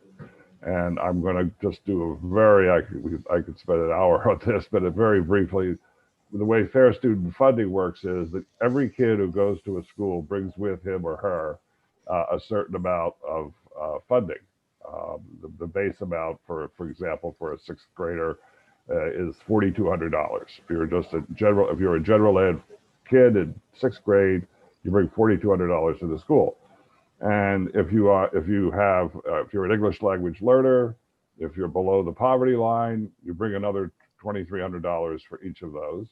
And if you have an IEP, an individual education plan that requires, for example, personal attention from a teacher, you can bring as much as $5,000 or $6,000 more to the school. So one kid could actually bring as much as, I think I did the numbers on this correctly, but as much as $12,000 or $13,000 to a school. So if that kid doesn't show up, the school loses that. But even if a lot of the kids who just bring $4,000 to the school don't show up, it results in large sums of money not getting to the schools. So Comptroller Stringer, and I reference this in my question to Mr. Stinson, has sent a letter to the Chancellor asking that he both do two things. One is that he report on this, which I did not include in the resolution because it's not the main point of the resolution. And secondly, that this DOE and the City of New York hold schools harmless for declines in enrollment in the 2020-2021 school year, and not penalize the schools for such declines either now or in the future. And as the Comptroller mentions in his letter, one school, for example, has $600,000 that they're being asked to pay back to the Department of Education of the city. And the city, in its generosity, would allow them to pay back $100,000 a year. But that would cripple the schools. I mean, if you think the average teacher's salary and benefits is in that vicinity, every $100,000 or so, you're losing a teacher, you're losing a science teacher, an art teacher. And so this really is something that has to be implemented, in my opinion. And the Comptroller is very much on top of it at this point, and I would like us to be in support of what he is urging. That's the short version, and I'm happy to answer it more at length. All right, thank you, John. Jim? Sorry, John.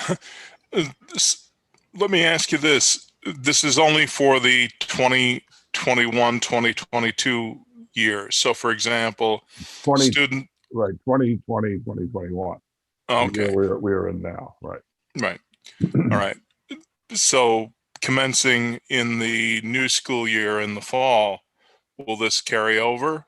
Well, this So is in other words, if you have students who say opted to go to parochial schools that are open, parochial or private schools that have been open all through this.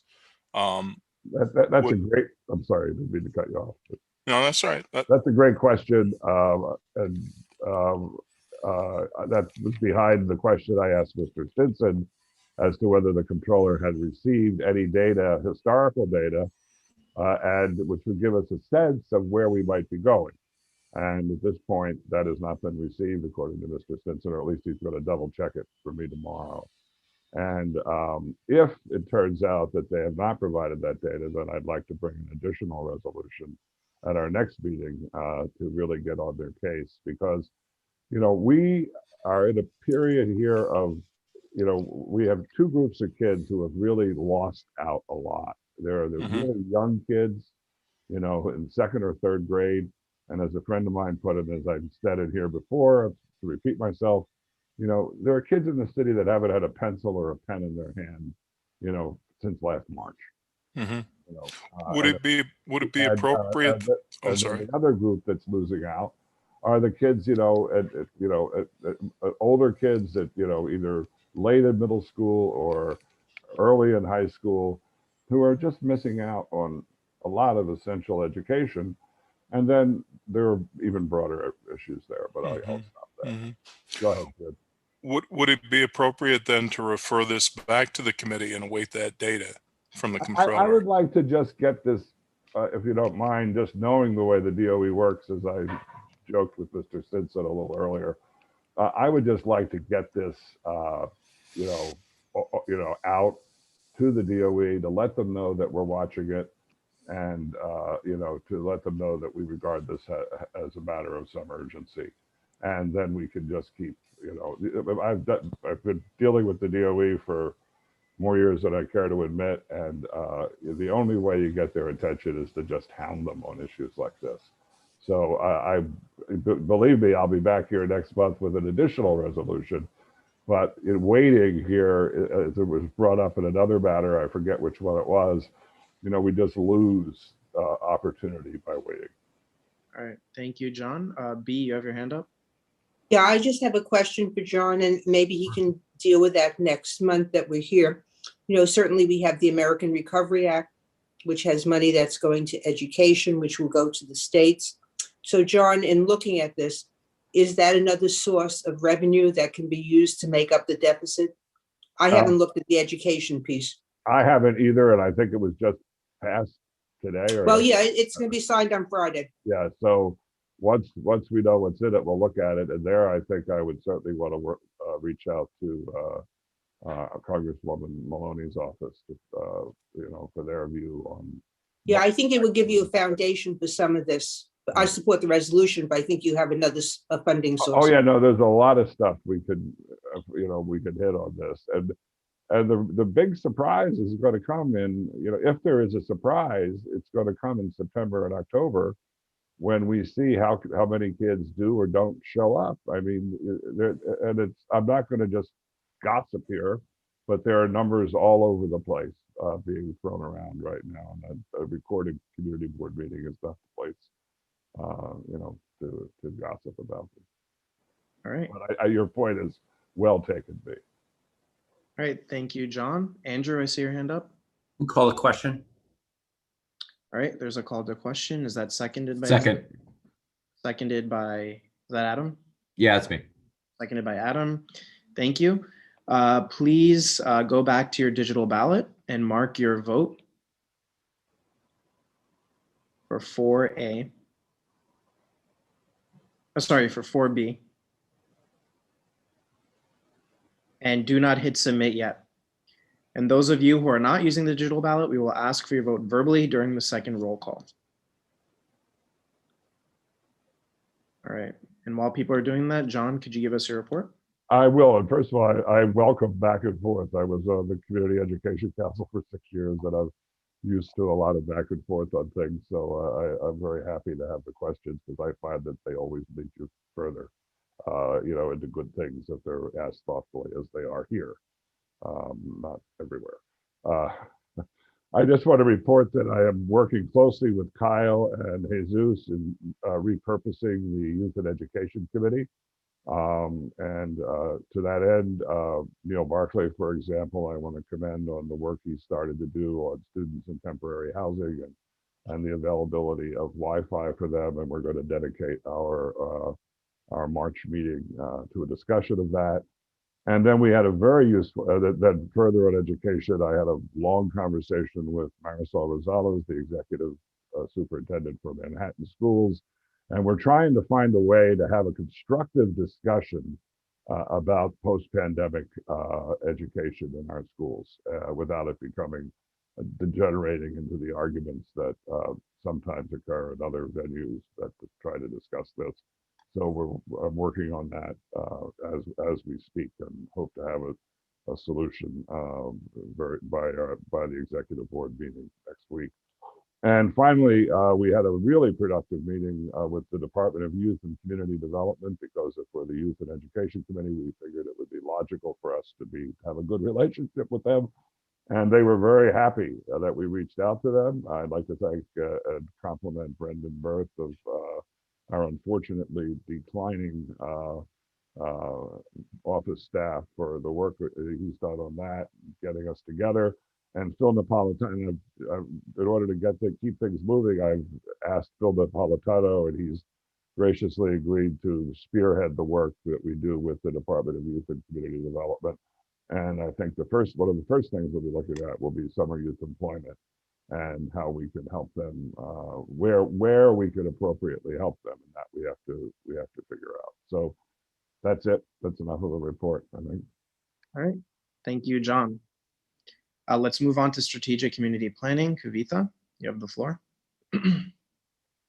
Thank you, Kyle. I'm going to just do a brief report. We don't have any resolutions or anything, but we have been doing ongoing work trying to get updates on, we got an update from MSBI saying that there was really no progress or movement on the sale of the 1 and 10 Perlman Place. They came to the meeting last time, but we are still continuing our efforts at community outreach through the survey, which we might revamp a little bit. Also potentially through some outdoor engagement or tabling events in April or May. We're still working that out. And members of our committee are working on drafting a resolution around the comprehensive plan. We will loop in with land use on that. Jim has already prepared a draft. Wells and here are reviewing that, and we should have it ready for the next meeting. Was not quite ready for today. And beyond that, we are looking for updates on other opportunities, such as the solo site and things that we know are going on in the community. I really don't have anything beyond that to report for tonight, but that's it. Okay. Thank you very much. And I see you have a question. Yeah, I actually just want to give a shout out to, Kavitha and Adam and the board office and George Janes, who has done a ton of work already on this comprehensive planning framework, which is like really, not to be too, exaggerating, but like will affect the city more than anything else over the next, if it passes over the next 10 years. So I think it really behooves all of us on this board to look at some of those materials and educate yourselves about it, and weigh in on whether you think this is a good thing or not. So thanks to those of us who are already thinking about it, and just reach out there and do it. Yeah, thanks, Anne. I think I agree with you. I don't know exactly where it's going or if it's going to sit or if it's actually going to get any traction at any point soon. We did get George Janes at our meeting as well to give us, some more information and feedback. And I think it was really helpful. So I do think getting kind of ahead of everything and putting our thoughts out there, and our feedback on the, on the legislation would be really good. One last thing I forgot to mention is I will send this out to the board office, but there's a program upcoming at AIA New York around the Soho NoHo rezoning, and I think you guys, might enjoy it. It's next Friday. I will send that, or I'll put in the chat. Thank you very much, Kavita. All right, seeing no more questions, let's move on to budget and governmental affairs. Rashma? Or Rick, will you be leading the report today? Sorry, Kyle, it's Reshma. I'll be doing it. Okay, Reshma. Yes. So we didn't have a meeting this month, and but we're continuing on our work of talking to the different committees and getting updates on their budget needs. And so if every committee can take a look and discuss at your next meeting, review the district needs for your committee that you submitted before and give us any updates, and set up a meeting with the office to see how you submit them into the Airtable.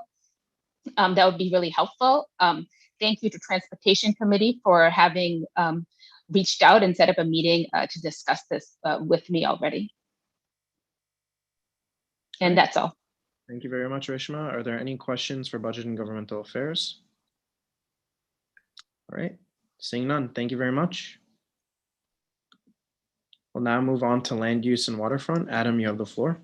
Hi, everyone. We have 2 resolutions that we need to vote on this evening. I had them up. The first one is regarding the ESCR. We over the past 2 land use meetings, the team presented information about signage at the committee meeting, and we've provided our feedback in the resolutions. We provided some updates and things that we'd like to see to what they presented to us.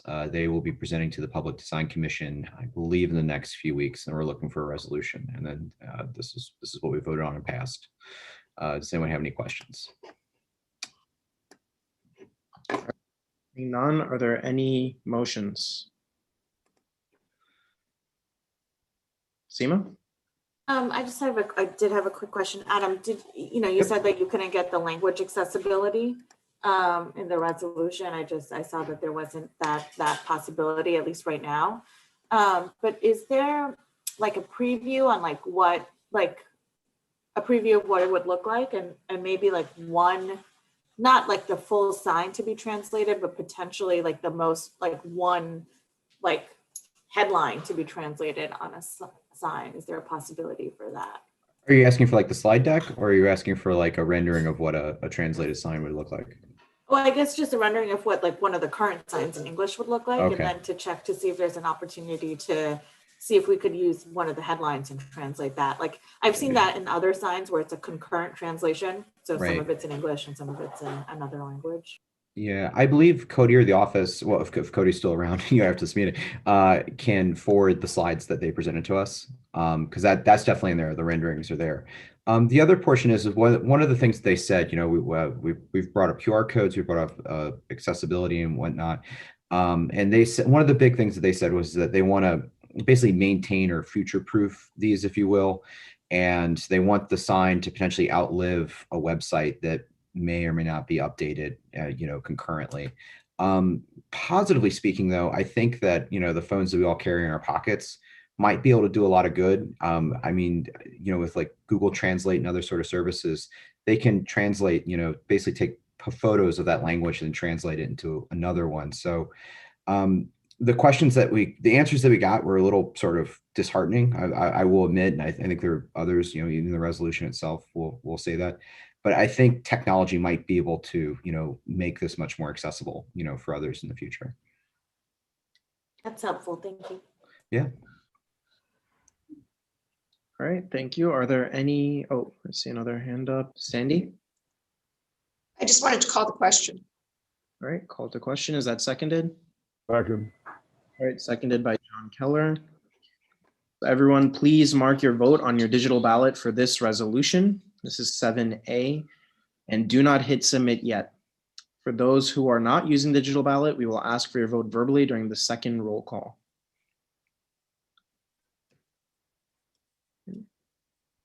Adam, you want to talk about 7B now? Yeah, absolutely. So this is another one. This is sort of an omnibus resolution, if you will. So there are 3 bills pertaining to helicopters and helicopters before the city council right now.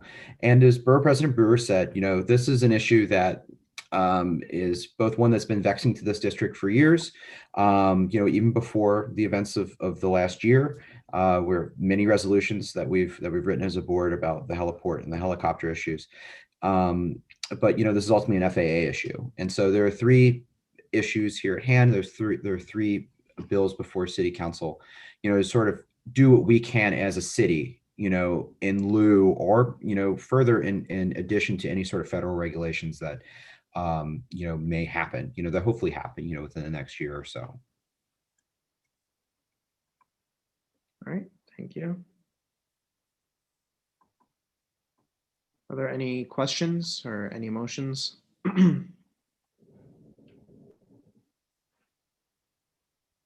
Call the question. All right, called a question by Jean. Is that seconded by anyone? Seconded.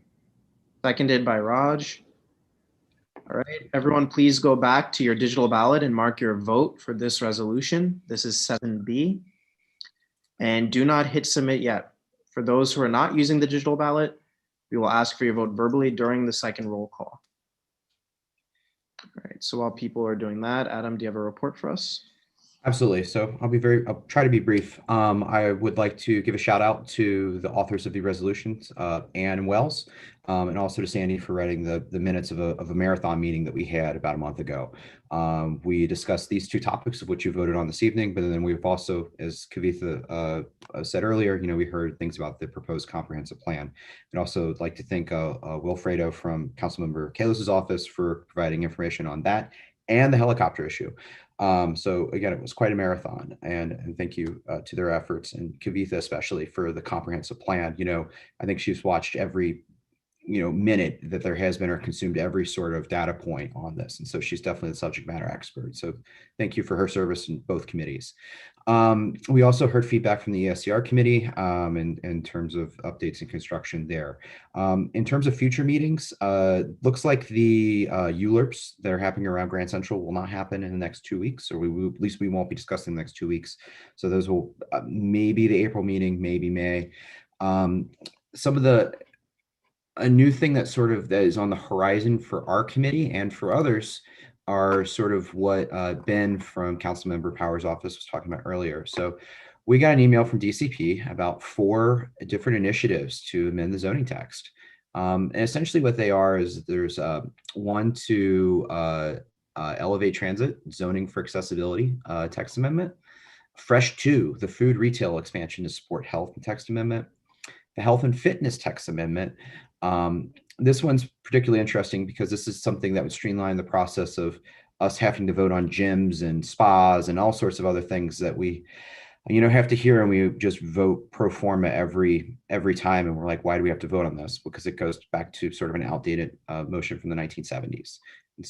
And then finally, open restaurants. It's been a whole year of this, and I think there will be a lot to say. And so DCP will give a presentation in the near future. And this is something we'll have to work with the committees, both with BASA and the strategic planning and others, what may be. So we'll be communicative with the office and the committees once we get more information from DCP. And then finally, I didn't know tonight was Cody's last meeting.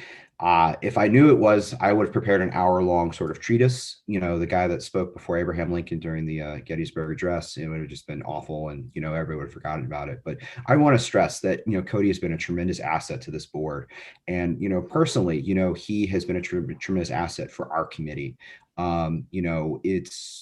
We've been thankful for everything he's done. For us, he's made our lives extremely easier, and also too is sort of a guy who thought about doing a PhD from time to time. It was great to bond with him and to share the sort of historical nerd outs from time to time.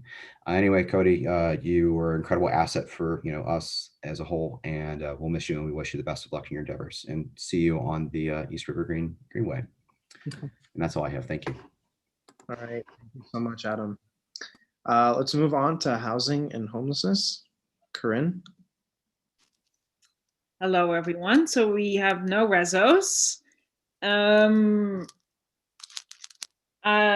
wanted to encourage or announce that we're having a really interesting conversation next Monday evening at our committee with Sam Stein around the legacy of the de Blasio housing program. I think it's always good to look back and see what worked and what didn't work, so that we are informed when we move forward. It's the only thing, the only item on our agenda, so it's going to be a robust conversation. And then last but not least, I'm very sad to have to say goodbye to Cody. Cody has just been great to collaborate with, always helpful, thoughtful, thorough, and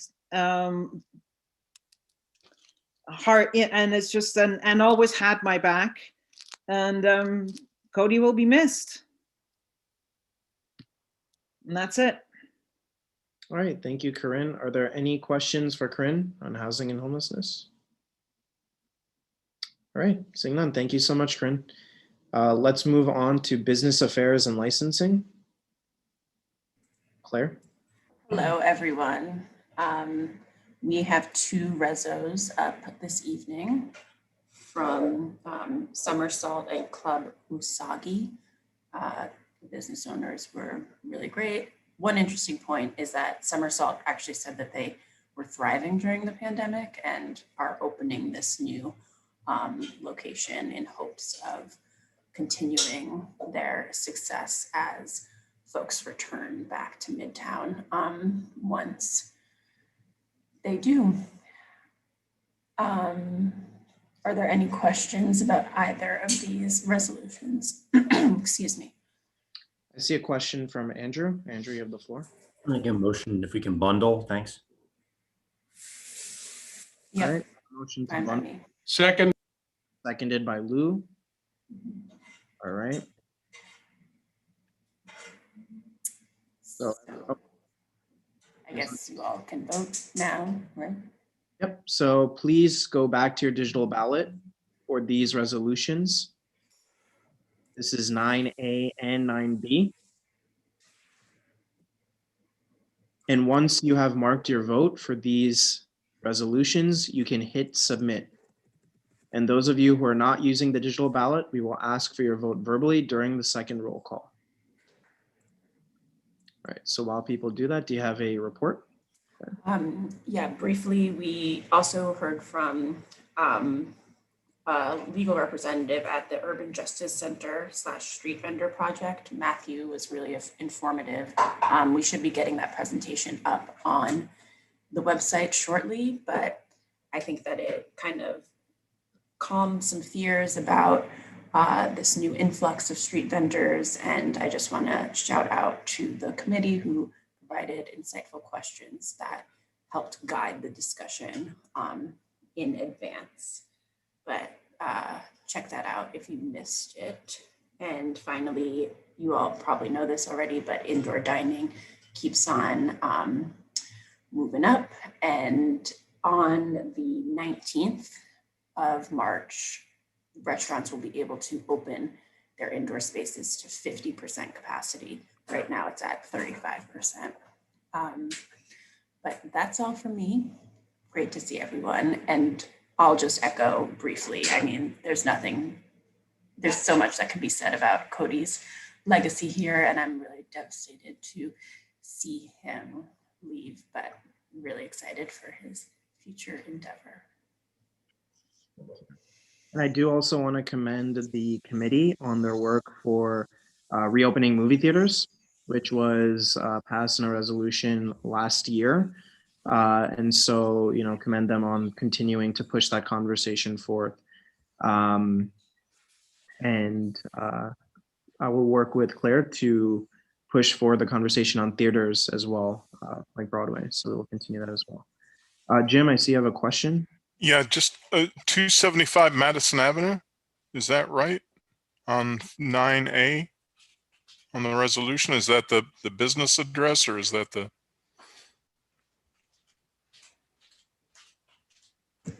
It's listed in the report, and I haven't checked the resolution. It says 275 Madison Avenue. I didn't think we extended over that far west.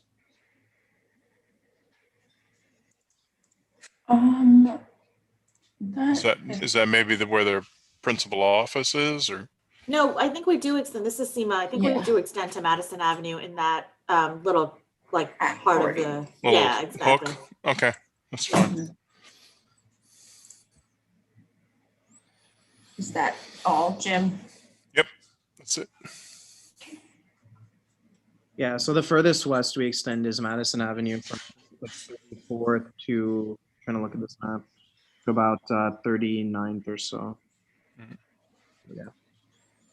All right. We extend the Madison around the museum. Oh, that's right. That's right. Yeah. Forgot about that. All right. Thank you so much, Claire. Appreciate it. Thank you. We'll move on to Health and Human Services. Elvie? Thank you, Carl. Tomorrow in the Health and Human Service Committee meeting, we have two speakers from NYU to speak on mental issues related to COVID. So I invite everyone to listen to these two speakers.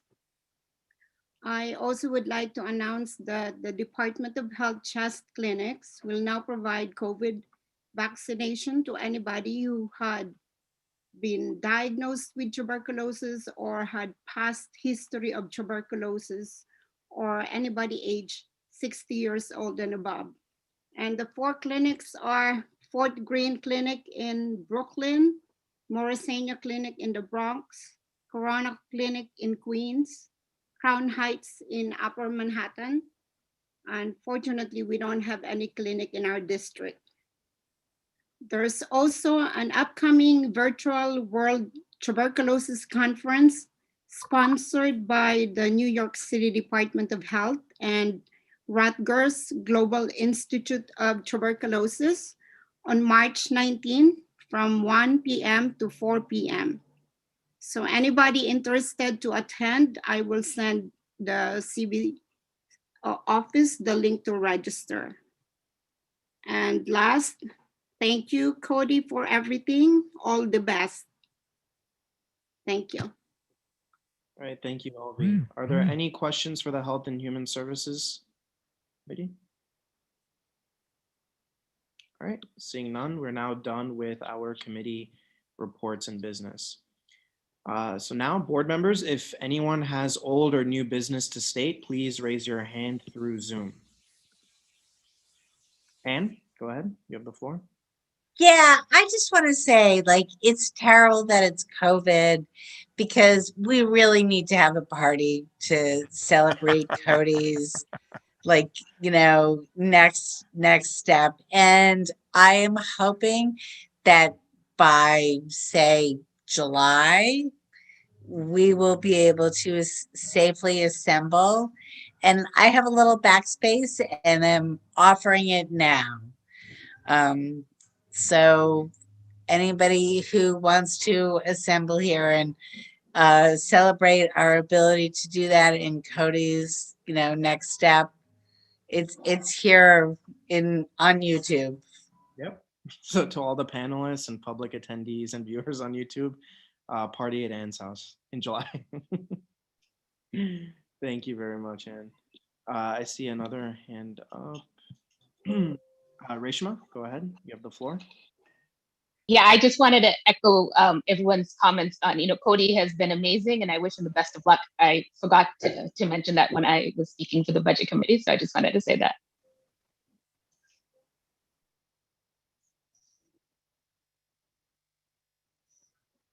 Callie, you're muted.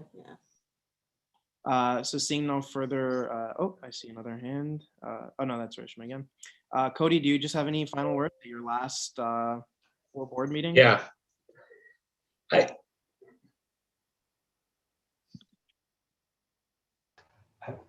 I thank everyone for the kind words, and I won't turn my video on this time because now I'd be blushing too much. So thank you.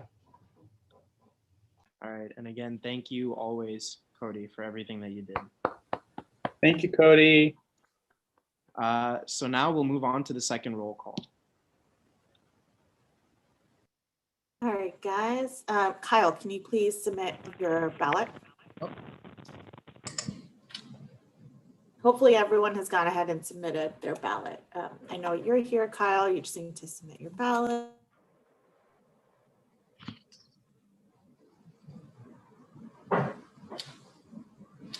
Seema, you're on mute now. Thank you. Asia Badi? Here. Okay. And Neil Barclay?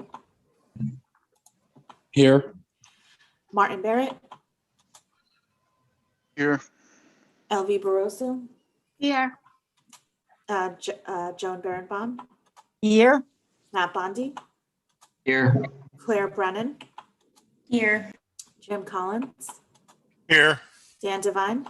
Here. Beatrice Dismond? Here. Jeannie D'Onofrio? Here. Rick Eggers? Here. Charles Fernandez? Here. Andrew Gross? Here. Adam Hartkey? Here. Molly Hollister? Here. Paige Judge?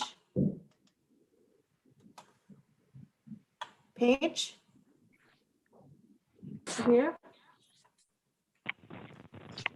I don't hear Paige. John Keller? Here. Abigail Cruzmark? Here. Anton Mullner? Here. Kavita Matthew? Here. Sandra McKee? Here. Wells Magali? She's not here. Richard Mintz? Here. Philip Napolitano? Here. Rajesh Nair? Here. Kevin O'Keefe? Present. Rishma Patel? Here. Matt Roberts? Here. Gene Santoro? Yeah. All right, good. Lawrence Scher? Here. Ann Seligman? Here. Lou Sapersky? Yo. Sean Sherman? Here. Sandra Sherrod? Here. Letty Simon? Here, and all the best to you, Cody. You're terrific. Sean, I think you need to submit your ballot unless you want me to take your ballot verbally. Oh, my apologies. I just did it. Okay, perfect. Hey, Judge, I've been having technical problems. I think I had your ballot submitted, but I'll check again. Let me finish. I'll finish roll call. Anju Suresh? Here. Mark Thompson? Here. Corinne Vanderdonk? Corinne? Here. Okay, Brian Van Nieuwenhoven? Here. Ronnie White? Ronnie? Present. Claude Winfield? Present. Great. Now I'll just go back and check to see, Paige, if we received your ballot. Give me a second. Seema, it looks like there were just 2 duplicates for a page, but the votes on each are identical, so we'll just count one. Blocking out. Okay, great. Thank you. So I'll just share the outcomes of the ballot. So 2A passes. So it passes. There's trying to see 42 in favor and 1 non-entitled. So that passes. 2B, 40 in favor, 1 opposed, 1 abstained, 1 non-entitled. 2B passes. 2C, 33 in favor, 5 opposed, 4 abstentions, 1 non-entitled. 2C passes. 3A, 42 in favor, 1 opposed, 0 abstained, 0 non-entitled. 3A passes. Youth and Education, 4A, 43 in favor, 0 opposed, 0 abstained, 0 non-entitled. That passes. 4B, 42 in favor, 0 opposed, 1 abstain, 1 not entitled. That passes. 7A, 42 in favor, 0 opposed, 0 abstain, 1 not entitled. That passes. 7B, 42 in favor, 0 opposed, 1 abstain, 0 not entitled. That passes. 9A, 43 in favor, 0 opposed, 0 abstain, 0 not entitled. That passes. And finally, ballot 9B, 43 in favor, 0 opposed, 0 abstained, 0 not entitled. That also passes. Very much, Seema. If there are no objections, we will adjourn the meeting at this time. Oh, Cody. All right, seeing no further business, the meeting is adjourned at 9:11 p.m. Thank you, and thank you, Cody. Thank you, Cody.